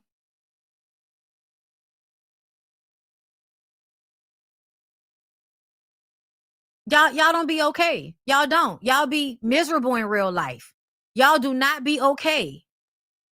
And you think being contrarian and anti everything is your way of getting back at everybody because you're just so upset deep down inside about whatever your life has been like. That's how everybody's like, to me, that's how it comes off, that people are deep down inside miserable, upset, and they want company. Misery loves company. So I want to get into JC on you guys. And first of all, I want to say just off rip, I'm seeing 3 different things that automatically let me know I can't trust nothing that's about to come out of this man's mouth before he even talks. I know I hate men, right? The braids. I don't know how many times I got to tell y'all that in 2025, a nigga wearing braids, that's a red flag. Okay. You have to investigate further, but that is a signifier that the nigga is not okay. I don't know why. It didn't used to be like that. Like back in like the 90s and the early 2000s, you could wear braids and not be like a sociopath. These days, I ain't seen a nigga yet walking around in 2025 with braids that is not on some level a sociopath. Or he hates women. I don't know what that's about. This is just based on anecdotal evidence and what I see on social media. I'm just clocking it. Argue with your mama. And yes, Yenda, plaits. I tell y'all all the time, braids and plaits, the nigga's gonna be a problem. Okay? Then the glasses. Whenever niggas want to be trusted, whenever they want to be perceived as not crazy or not a liar, they wear glasses. I wear glasses because I'm blind. These niggas wear glasses because they want to convince you that they're smart. They want to convince you that what they're saying is something that you should trust. So that's why they do that. And then the vest. First of all, it's a Gucci vest. So you want us to see how much money you got. You're flossing. Then it's really like fitted. So you're trying to allude to a look of a gentleman, but you're adding the gaudiness of a Gucci print on top of that. So all I see is a man that is tacky, cares a lot about money, and is trying to manipulate me. Red flags. Now we can listen to what he said. Times like when I was in my 20s and my 30s, it was just an exchange. You know what I'm saying? It was, hey, I'm giving you this, we having our moment, and then I'm gonna get back to my life, you get back to yours. No emotions because you're young. Everybody got their whole life ahead of them. When you get in your 40s, man, you start feeling like you womanized, and I'm taking emotions home with me, or she's taking emotions out the door with her if you are, living that type of lifestyle. And I'm like not sleeping good after that, because I feel like I had no pure intentions for this person, and this person is also late, 30s or mid 30s, and they got a life, and so like when you got when you're young and you're dealing with a young woman, ain't nobody tripping. It's all good. But when you're older and you know that woman has trauma from her past relationship and all of that, and dinner is cool. Going out on a date is cool. But then once you start getting intimate with people and you know for sure that they are invested in you even a little bit, and you have no, you ain't talking to this person after tomorrow, man. You carry like, you start feeling it. Yeah. Shit you didn't care about before, or feelings you never even thought or worried about. It's crazy. And then and then guess what? We don't even talk. We don't have nobody to talk to that about. So we got a lot. And I get mad. Who can you talk to? Yeah. Who can you be vulnerable with? Well, if I just took advantage of someone's emotions, right? And Matt is my boy, and he did the same thing a week ago. We ain't talking about that. We like, what's up, bro? Looking good. Sometimes.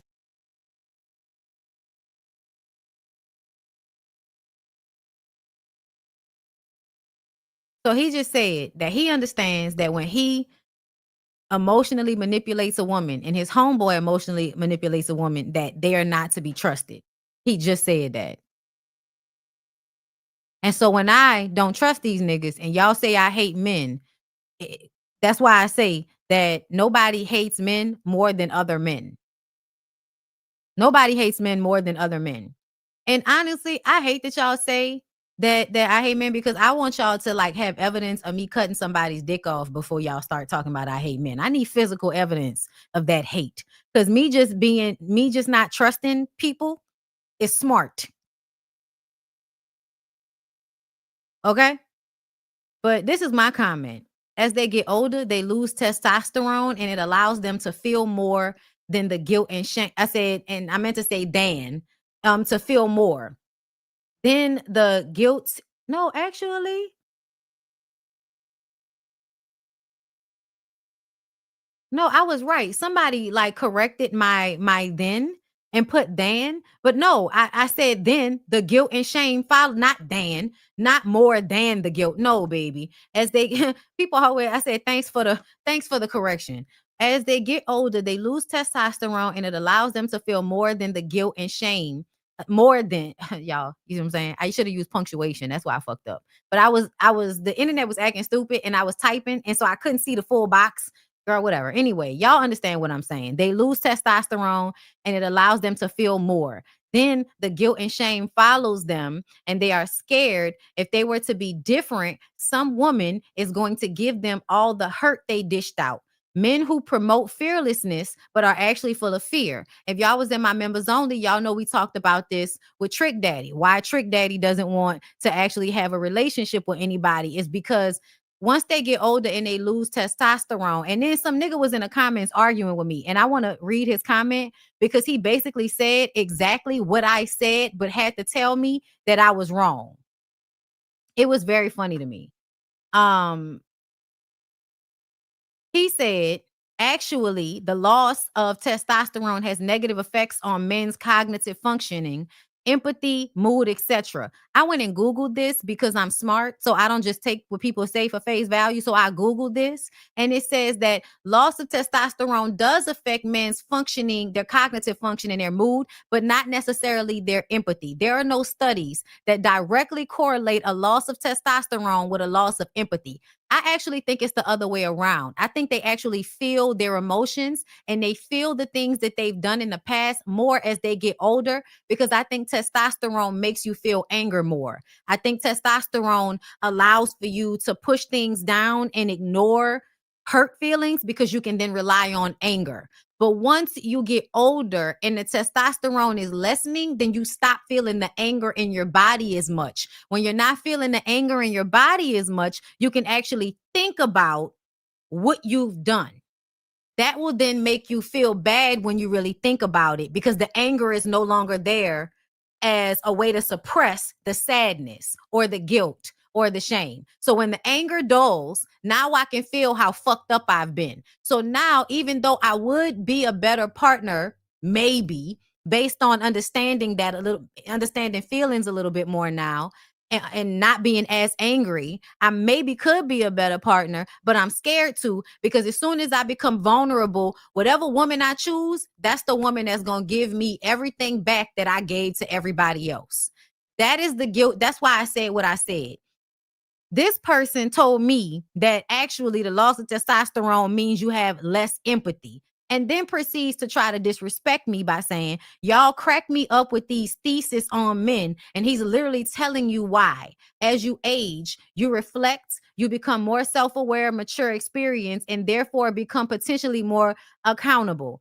I said, there is no clear evidence that loss of testosterone decreases empathy. No one matures just because they get older. And the shame and guilt I mentioned that men become more aware of as they age can cause those things you listed. It's like you had to disagree so you could feel smarter than a woman. They said, I don't have to feel anything about a subject and conversation I'm actively having with my medical providers. It's not a... So you mean to tell me doctors are telling you that your loss of testosterone means you have less empathy? They're lying to you then. The reference to empathy was made in relation to the side effects experienced when men's T is low. Irritability, mood changes, etc. You know, things that will impact empathy. Seeing the connection yet? You see how he's still talking to me like I'm stupid? You see how he's still talking to me like I'm stupid? Now, mind you, I'm going to give you my anecdotal experience on this. My daddy was a motherfucker, but as he got older, he was less likely to get physical because he was getting older. Does it mean that he was different and he was more mature and he wasn't as aggravated? No, it just meant he didn't have the physical capacity or the anger that he had when he was younger to do things the same way. Still thought the same way for the most part. Might have felt more bad about some of the things he did back in the day as he got older. The reason why I know that that's not about maturity is because you will still do immature shit that is reflective of the person you've always been. You just don't have the same energy to exact all of that, all of that anger the way you used to. Y'all see what I'm saying though, right? Y'all see how this nigga is talking to me like we're saying something so different. We're not saying something so different. I'm saying the loss of testosterone means that the guilt and shame becomes more real for them than it was when they were younger. And that does have something to do with getting older in life. But if men were becoming more irritable and mean and all of that as they got older, then they would be doing more violent shit as they got older, versus how they tend to do more violent shit when they're younger than when they're older, but they're still violent when they're older, or they're still mean, or they're still fucked up, but they just don't act it out anymore in the same way. You see what I'm saying? I'm not speaking about empathy at all. He added that extra bit. But to me, we were not saying anything like that different. We were actually kind of saying the same thing about how as they get older, they become more aware of what they did before. And that's why they have all of this shame and guilt later in life. And sometimes that shame and guilt might make them be a better person. But 9 times out of 10, it doesn't, which is why most old men end up in old folks' homes and shit with nobody taking care of them.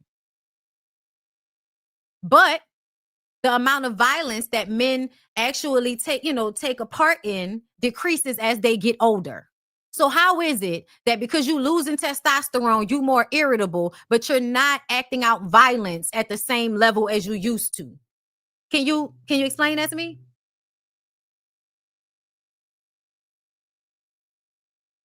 Do y'all see the stupid shit though? Do y'all see the stupid shit? Talking about I don't have to feel anything about no. No, you absolutely had to feel like you were coming online to dominate a woman because you had to find a way to disagree with what I said, even though you went and commented something that said exactly the same thing. You just took the shame and guilt portion out of it.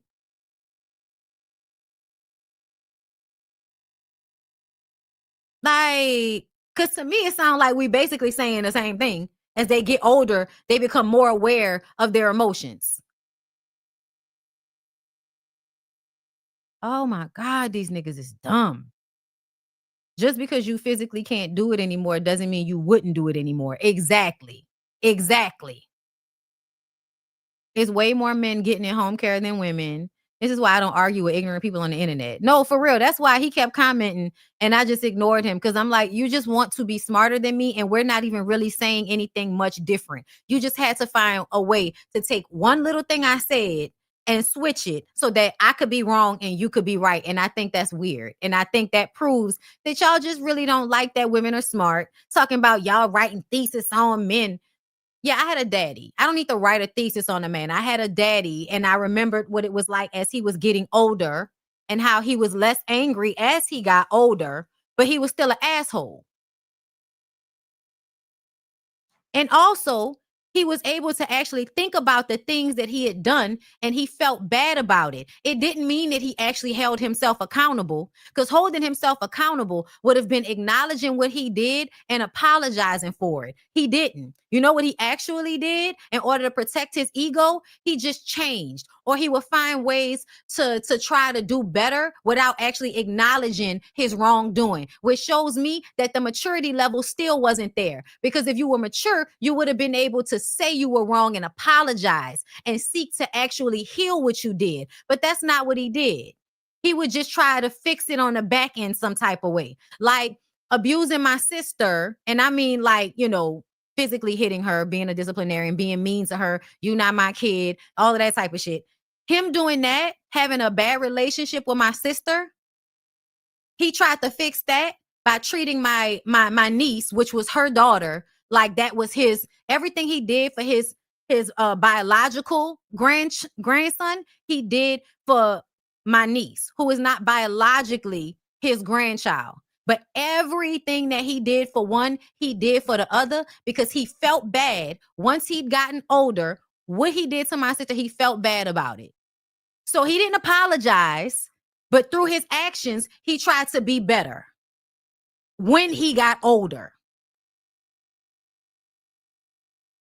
And I believe it's because as he got older, less testosterone, less physical anger in your body, because the way you feel anger is in your body.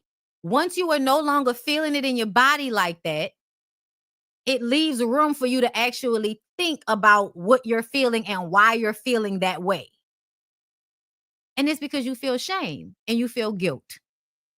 And a lot of men, because of their ego, which is why I said the maturity level is not there, they won't apologize, they won't acknowledge, they won't actually try to change, and they won't eventually come to a, you know what, if I do get hurt, then I deserve it. But I'm still going to free myself of that. I'm going to be better. I'm going to be apologetic. I'm going to be different. And I'm still going to try to have the love that I've always craved. I'm going to let that go and I'm going to just be different. And you know what? If I get into a relationship and I get hurt, then it's okay. It happens. I did it to other people. It's cool. I'll heal from it. I'll move on and I'll continue to live. No, do you know what immature, egotistical niggas do? Lose their fucking mind and use that as a reason. They're going to weaponize their little hurt feelings as a way to continue to disrespect women unprovoked. Because that's what Trick Daddy and them do.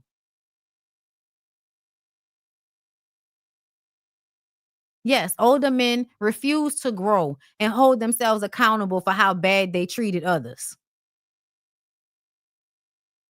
And to me, what I've started to notice overall is that whenever men want to argue with women's experiences, I automatically stop talking to you because we're never going to have a real conversation because already you're trying to gaslight me.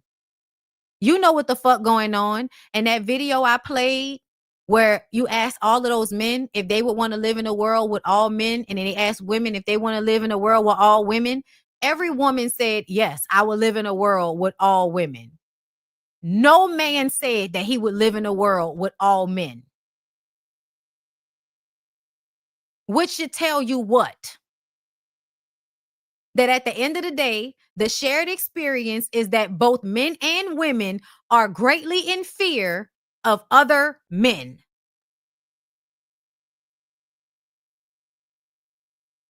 So when we get up here and have conversations about what's going on, and I gotta have pick-me-ass women and then men coming into my comments to argue experience, historical data, and statistics because they just don't want to agree to that. And so then we just hate men. Automatically, these are people who are in their feelings because they don't want to be accountable. They don't want to acknowledge. And so they want to gaslight every woman that's telling the truth about what this experience overall is like. Because then it's not easy for them to continue to get over on people. So that's why they want to come and argue all the fucking time about these things.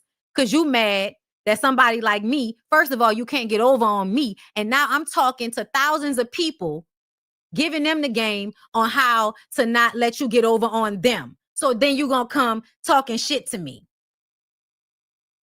And all you brainwashed, pick-me-ass bitches, y'all gonna be doing the same thing because you mad that there are women out there that aren't dumb enough to keep going through these things over and over again. So it's easier and safer and makes you feel better about yourself to assume that I hate men and that you should just keep giving niggas opportunities to hurt you. Okay. I'll hate men. Me and my nigga will be just fine. We have a good life. Okay.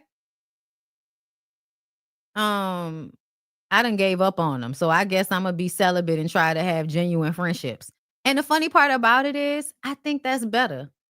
I think that's better. That's why I tell y'all, hold up, where my shit at? When them niggas said this shit, I want you to listen to men because y'all don't listen to me. I'm just your dildo. That's all I can be. Ain't even charge you. Let you fuck me for free. Girl, we ain't going steady. I thought you know me. Did you hear what he said? I'm just your dildo. That's all I can be. They know it. When you gonna recognize it, ladies? The men know. These niggas know. These dirty ass bum niggas know. All right, y'all. We're gonna do one more, and then I'm gonna get out of here. And I'm gonna I think I'm gonna work out because I feel like I need to. I haven't worked out in a few days. I feel like I need to. Where do I want to go? Where I want to go? Let's go to let's end with Miguel. Let's see what Miguel said on Shay Shay about never getting married again. Okay. Because I personally feel like, that's fine. I don't think I say that all the time that if I got divorced, I probably wouldn't get married again. That don't mean I'm not going to be in relationships with people, but what I'm doing all that for what? See marriage in your future again? The real short answer is no. Probably not. I'll probably never get married again. I think I'm open to it if I feel that the real partnership supports it. And that's really the thing. Even though I may not believe in the construct of marriage because of what it actually has become as a marketing thing. Yeah.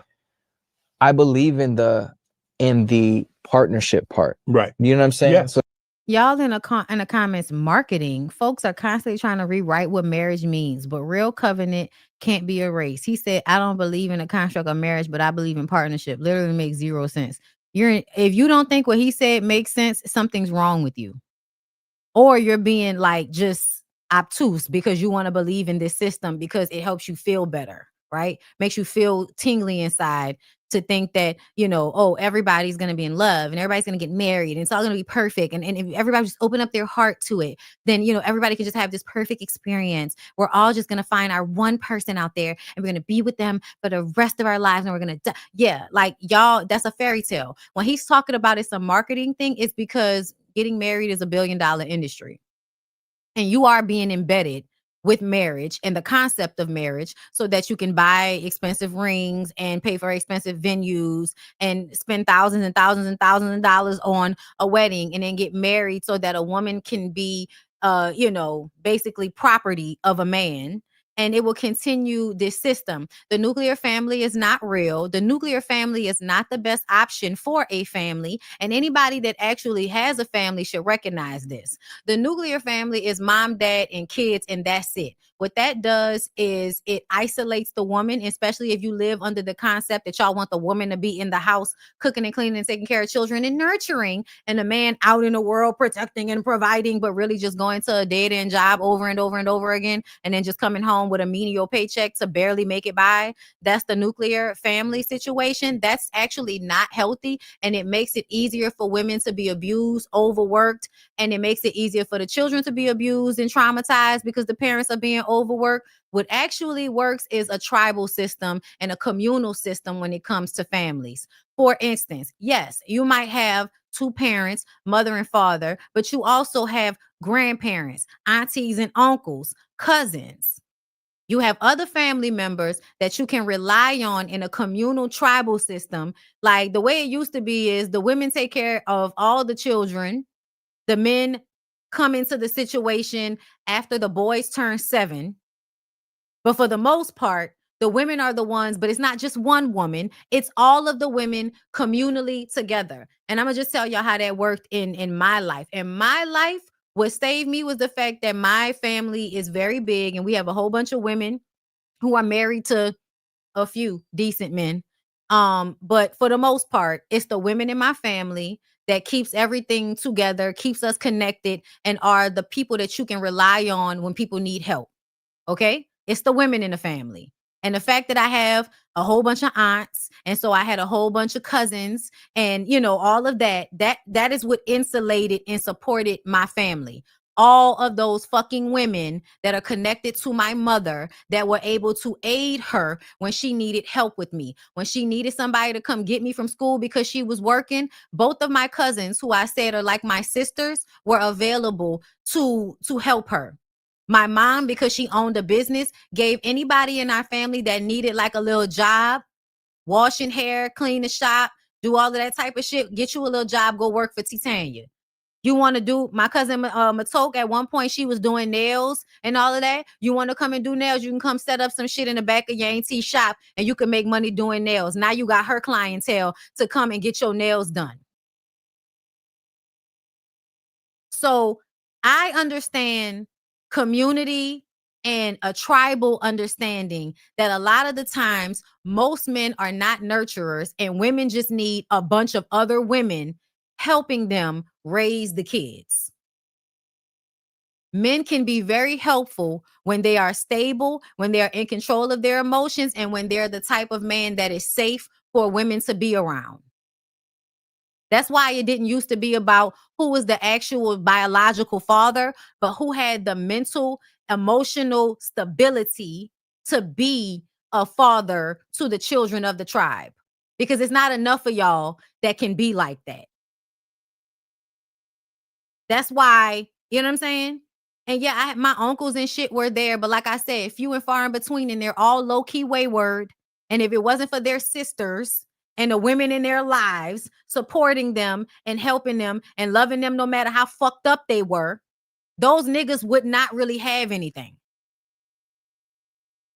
And if they did have something, they would still be miserable because they would be alone.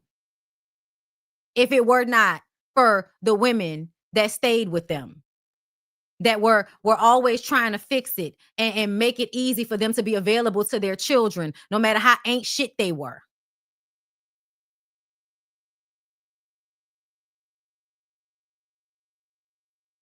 So I don't think the nuclear family is the answer.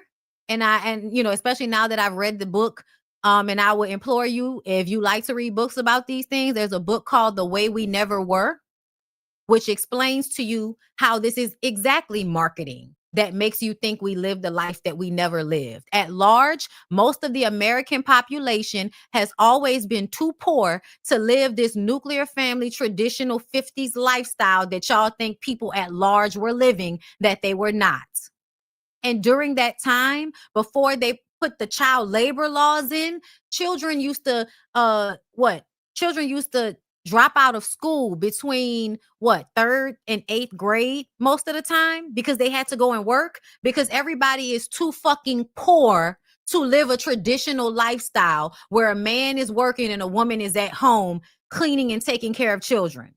That's not financially feasible, and it really has never been. But they keep creating TV shows and movies and ads that makes you think that's real. And so now that we are removed from that time, and you've seen TV shows and movies and all of these images that make you think that was real for everybody, now you think we need to return to a time that we never actually lived in. So when he says it's marketing, he's not lying and he's not full of shit.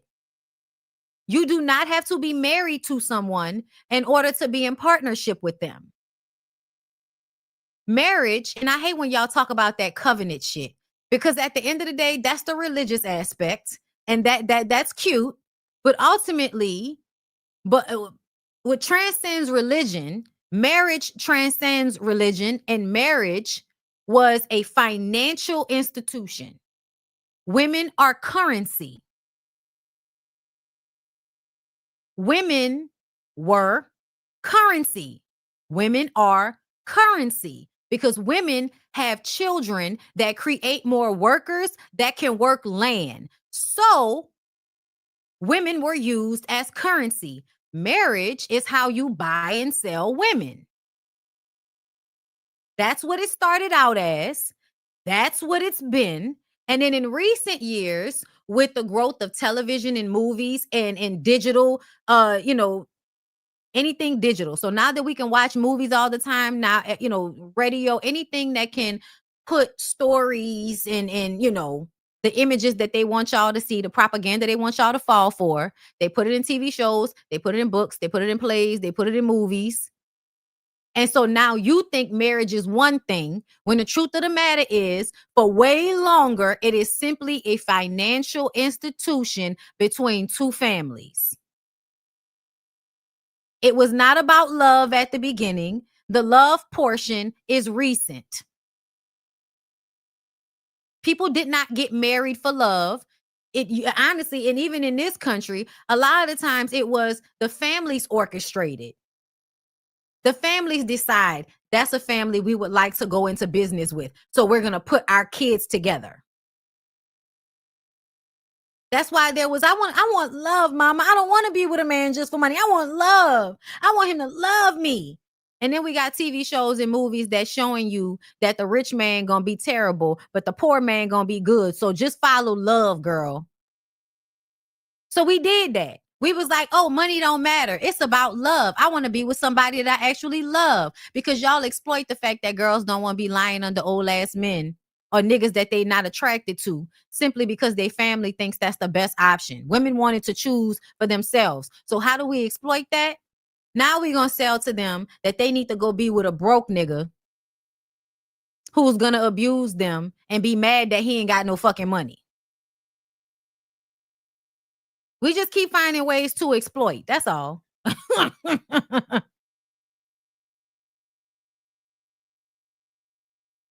Partnership is what actually matters. Partnership, how you feel about the person, how you respect them, how you want your life to go. Are y'all equally yoked? That is what actually matters. Essentially, marriage within itself is a social construct that is unnecessary. You don't have to get married in order to keep society going. You don't have to get married in order to keep having children. There are other ways to create the same stability. There are other ways to create the same network of support. You don't have to legally get married to somebody in order to create that. I wish people would have, I don't know, a fucking imagination. I don't know. Let him finish. So I may not call it marriage, right? But I do believe in locking in with somebody and having partnership, right? Whatever that means for Right. anyone out there. You know what I'm saying? However that looks, Right? Yeah. That's Cold Shannon to get $50 in lineups. Child, I saw something that said in China, they just put something to where there's no more, if you get divorced from a man and, you know, it's community property, you split everything 50-50.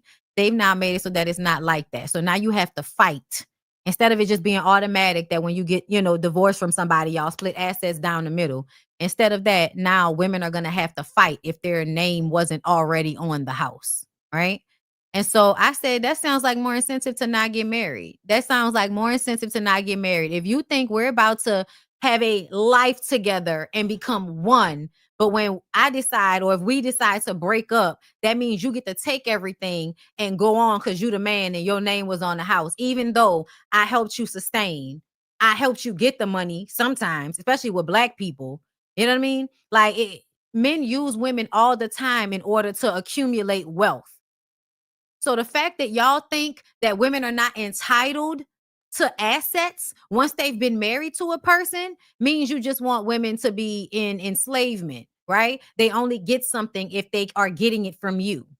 They're not entitled to things because they've also helped energetically in creating the family or building the empire, right? You want to act like women don't have any real value in that. So you're saying that they're not automatically entitled to the home and they have to fight for it now if their name is not automatically on it. And I'm just like, that's even more reason to not get married to people. For you to not even have it in your mind that you want to get married to somebody. And then if y'all break up, you might have to just split assets and think, no, just don't do it. I'm going to make sure that I'm okay. You can make sure that you're okay. And if I like you and you like me, then we can get together. Yeah. And maybe we'll combine. But outside of that, I'm never going to financially put my bag on, you know, on your shit. I'm not going to be dependent on you. I'm never going to have it in my mind that I want to be, you know, taken care of by you in that way. Just so one day you can decide, because after I've decided I don't want to be with you anymore, I don't deserve anything that I've actually worked for in this relationship. Yeah, no, I'm not going to do that. I'm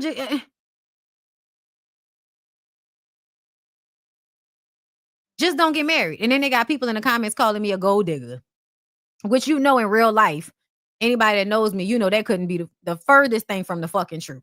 Okay. But what I am is smart and feel like women are entitled to things after they, because what I've seen in real life, anecdotal shit, is that men don't be having a motherfucking thing and women will help them acquire shit. And then when the women get tired of being mistreated and decide they don't want to be together no more and they just want to split everything and go, niggas all of a sudden want to start calling shit mine, even though they wouldn't have the shit without the woman. But now because they don't, you know, they the man, so you let him put his name on every fucking thing. You made him think that he was the head of household and all of that. So now he can make decisions and go over your head because he the man. So he's supposed to have more power than you, even though he wouldn't have none of that shit without you. Now y'all going through a divorce. He not helping you. He not paying for you. He not paying child support. He not helping y'all with the child. But when y'all was in a marriage, kept telling you how you needed to just be dependent upon him.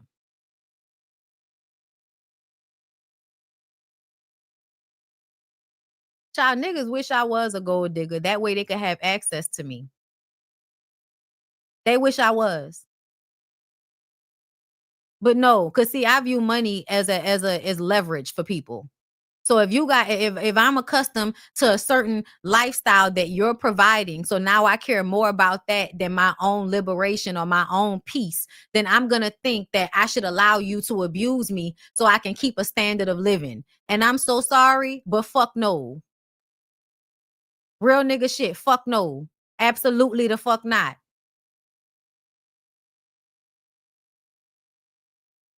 Men are sex diggers. Look, pussy diggers. Listen, if I'm a gold digger, you're a coochie digger, nigga. The fuck? Always want women to have no expectations so that you can get over on them. Get the fuck out my face with that shit. My mom did, and it bit her in the ass. She let go of some of her independence and he took advantage. He was financially and verbally abusive. And that's like, it's like we can all experience that. We can all see it. But then when we see these stories on the internet about the exact same shit, you still got to have bitches like, y'all always defending men. Bitch, please tell me your life story so we can point out all the times you let some nigga play in your face, but I'm the problem. Okay. Okay. Okay. Hole diggers. You're a hole digger, nigga. And you're a scammer trying to scam women out of coochie and service. You're a scammer, nigga. If I'm a gold digger, then you're a coochie scammer. They like to brag about that women spending their money. Right. I'm gonna get my P.O. box. Thank you, Rod, for the super chat, boo. Crystal, like the video. Thank you so much, Crystal. Self-made SM, thank you. Even the tax capital benefit the wealthy. The money is taxed on wages and labor, not on capital in which the wealthy grows. And I'm like, so you mean to tell me you taxing me on the money that I'm making like I'm not working for it? They already tax you in all of these other ways. I don't think there should be income tax. Like, I don't think you should be charged on making money. Like, no, y'all are making me work. I don't want to work. You making me work. I gotta work, and now you gonna charge me for working? No. I appreciate sales tax.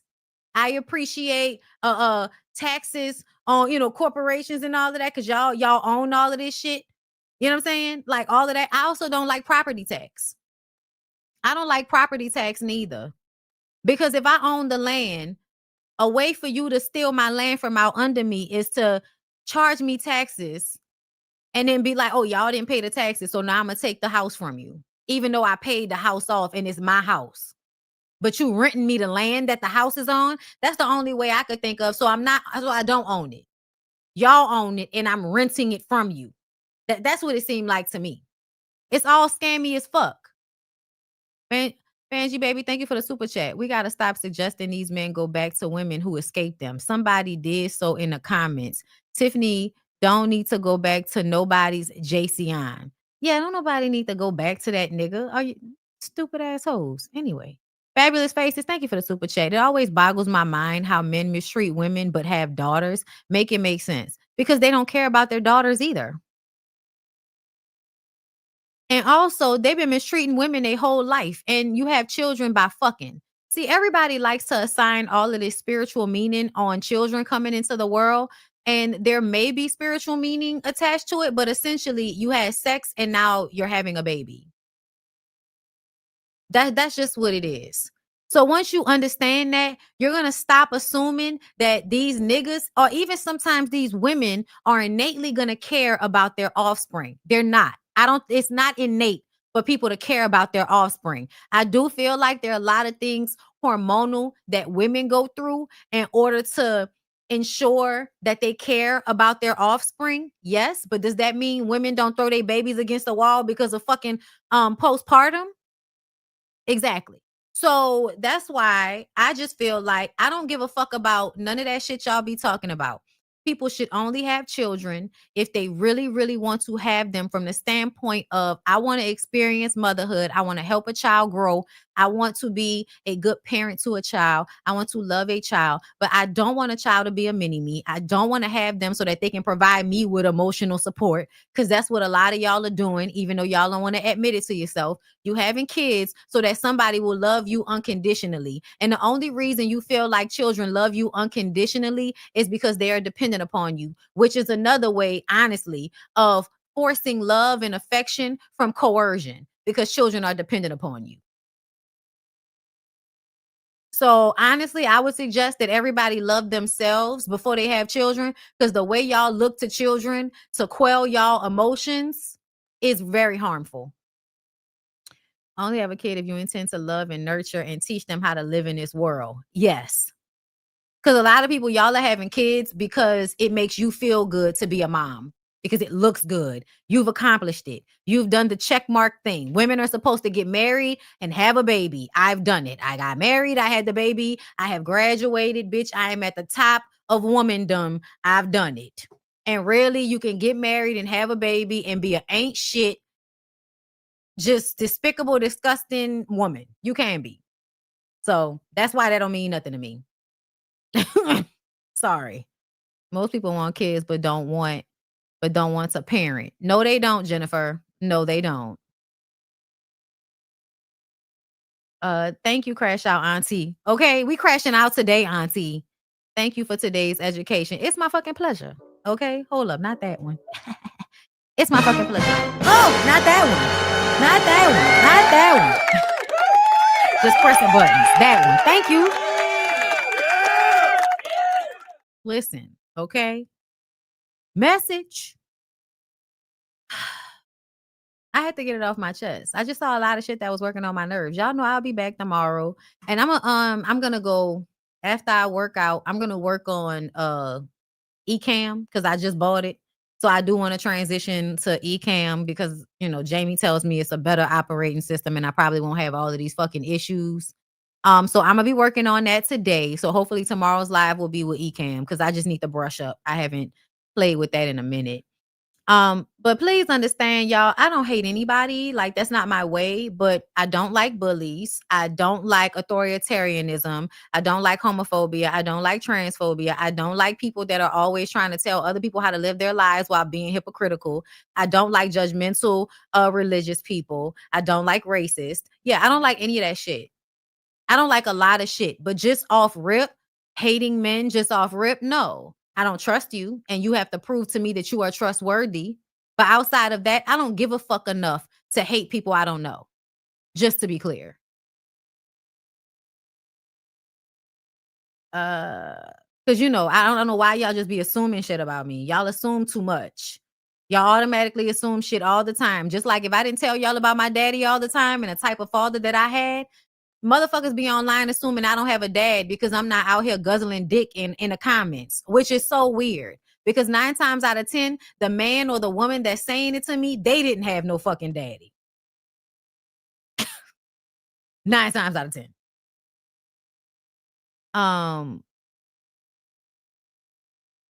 What? Let people make their own life choices. Who the fuck is you? Lies, hate, every damn body. That's all of you, girl. I don't know what that person is trying to say, so I'm just gonna ignore it. The day God told me I had to break up with my daughter and she was not my spouse sent me. On that day, the phrase was born, baby. Send me a postcard from Paris. Wait, what? I had to break up with my daughter? How'd that work? What's going on? Because you're passionate about the subjects you talk about. Yeah, because I'm honest. And I'm, I know they throw this word around all the time, and I don't even like to call myself this because I hate, bandwagon ass shit. But I am extremely authentic in real life and up here. No, they can't handle me. You can't handle my mouth, motherfucker. Okay. My daddy told me not to depend on nobody, musty son. I know. Same thing my daddy taught me. My daddy ain't like none of these niggas. Was questioning all these niggas all the time. He was very territorial of us as well. Okay? Yes, that's why they think you that's why they think you care so much. Mine doesn't hate men. Men are problematic. No, I don't. Like, I really and if they knew how often my best that's the funny thing. Like, I was more male-centered than anything.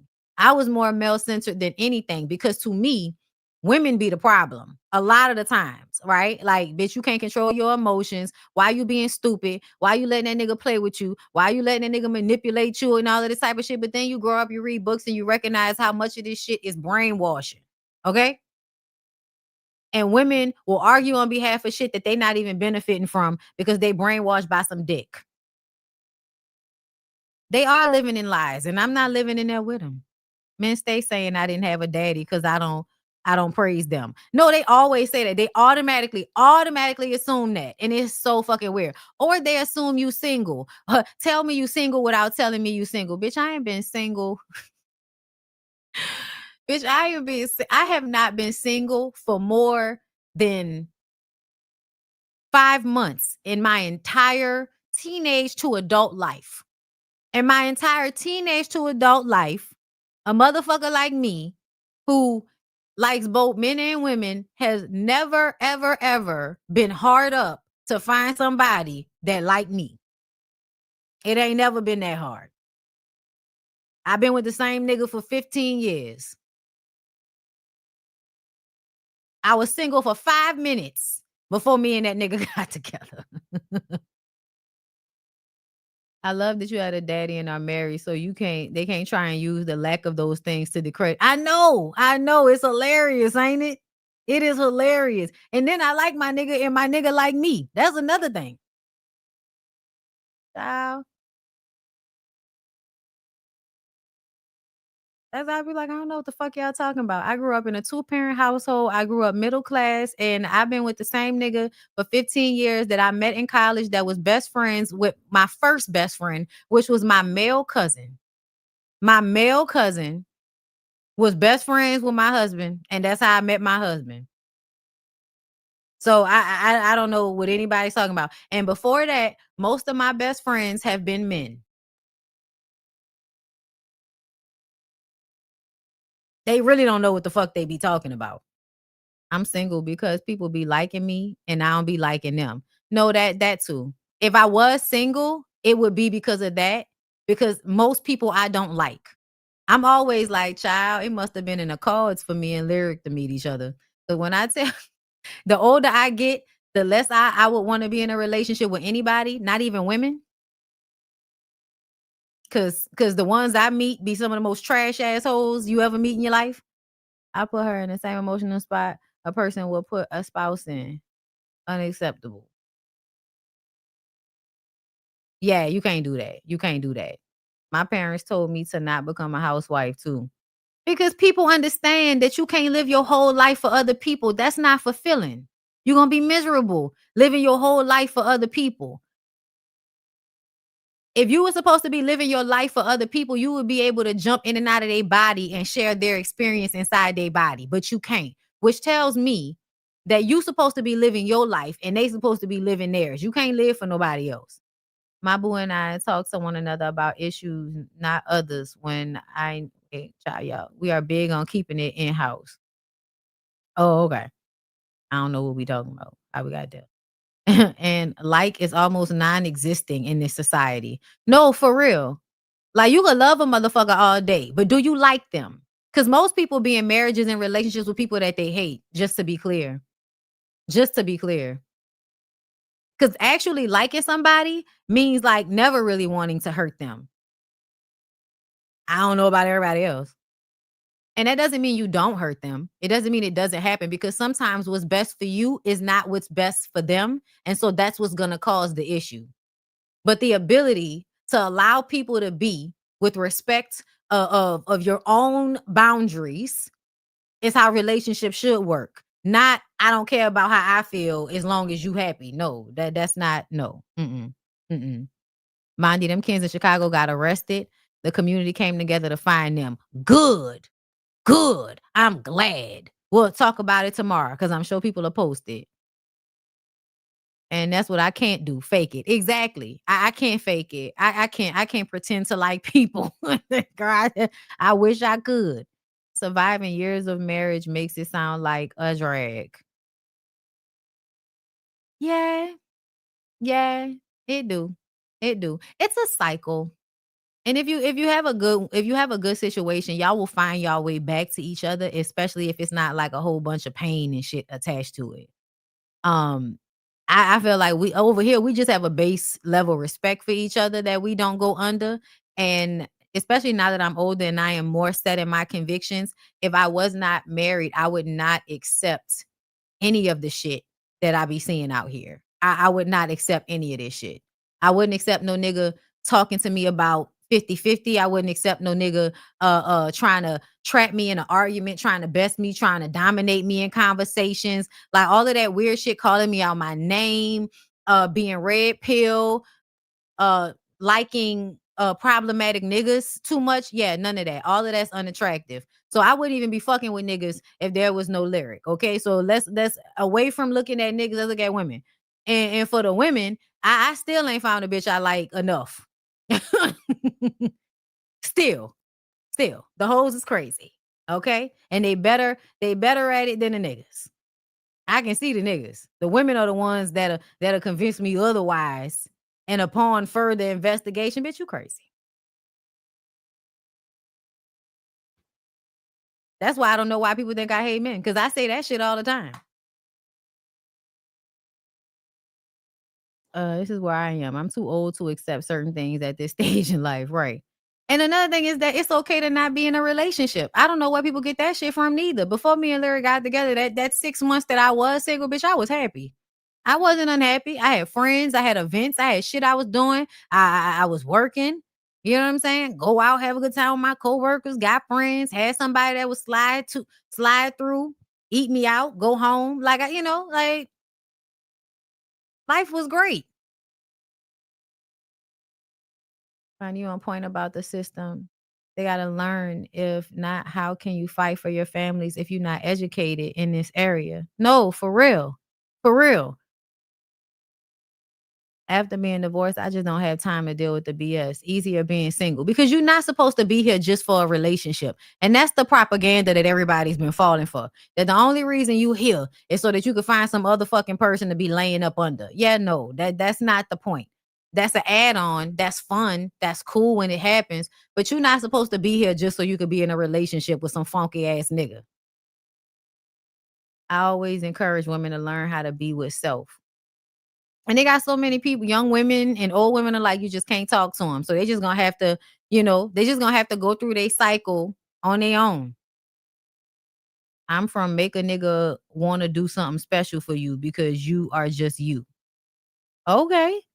I've been single for years and I'm cool. Child, I know so many people, like because first of all, not only do most niggas not act right enough to be in long-term relationships, but also a lot of these niggas don't take good care of themselves. So you weaponize incompetence, you don't take care of yourself, and you got the audacity to be an asshole with a bad attitude.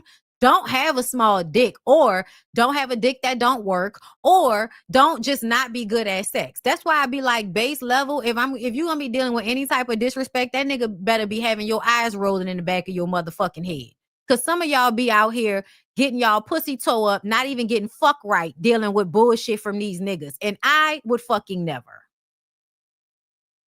At least, I need to be busting a nut. And I'm talking about no less than 3. No less than 3 nuts per session, nigga. If you're not at least giving me that type of pleasure, we really don't have nothing to talk about. Yeah, bad dick be having the most audacity. And sometimes good dick, they so full of themselves that they might do one thing wrong, and just because they got good dick, they're an asshole. See, I can't even deal with that. Your attitude too fucked up. You can have good dick, but have hold up. That's drama, okay? You say all that to say what? That's drama. Now, you didn't pick that shit up from your mama. Now, I ain't finna break nail fingernail going oops upside your head. Yeah, I love you, baby. But not like that. Your love ain't never pay no bills on putting no clothes on my back. And guess what? Even if it did, so motherfucking what? I got a pussy. That's the least you could do.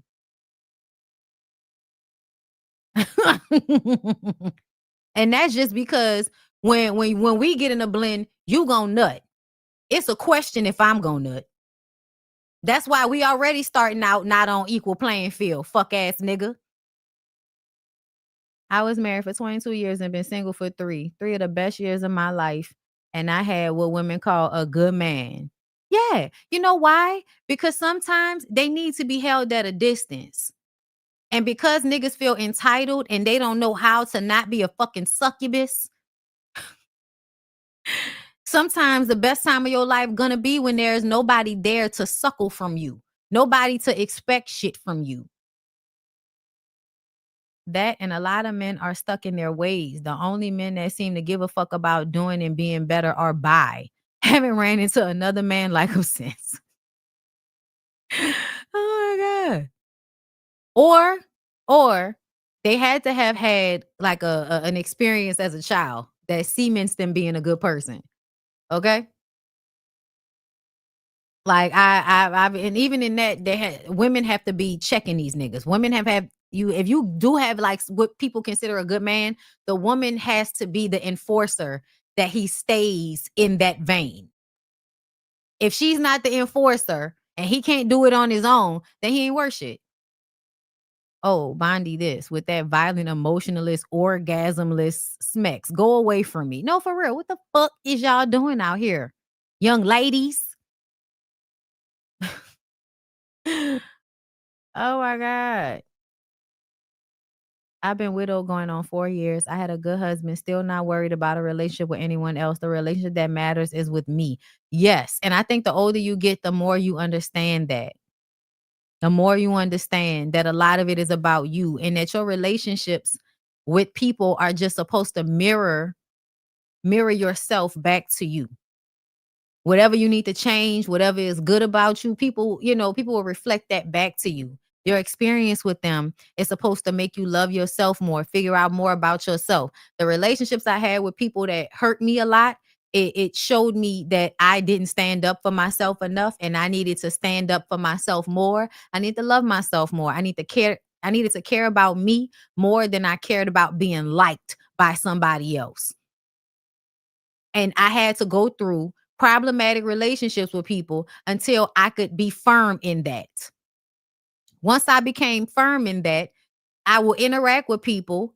And as soon as I pick up what I feel like is some bullshit, I can now back away from situations before I get emotionally upset. And that's not even just romantic relationships. That's period.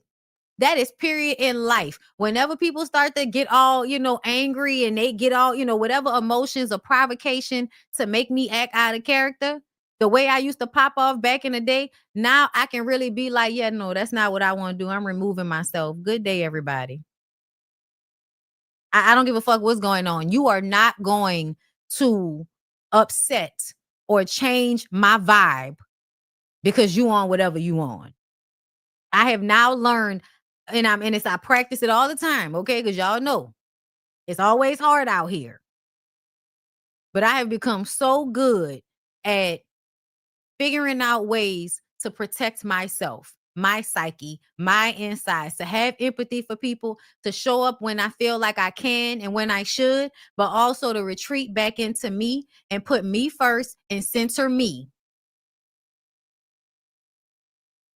I'm a recovered people pleaser. I had to learn some hard lessons to get to where I am. I like me. Same, girl. Same. But yeah, y'all. You know what I'm saying? We gotta talk sometimes. You know what I'm saying? We're just running it. But I love y'all. I'm about to get out of here and go figure out what I'm about to do the rest of my day. But I'm definitely gonna come to y'all because I made my notes because Love and Marriage Huntsville is back and Bell Collective. So I'm gonna give y'all a review on that for my members. But I will see y'all in the next one. I love y'all. Have a good rest of y'all night. Bye.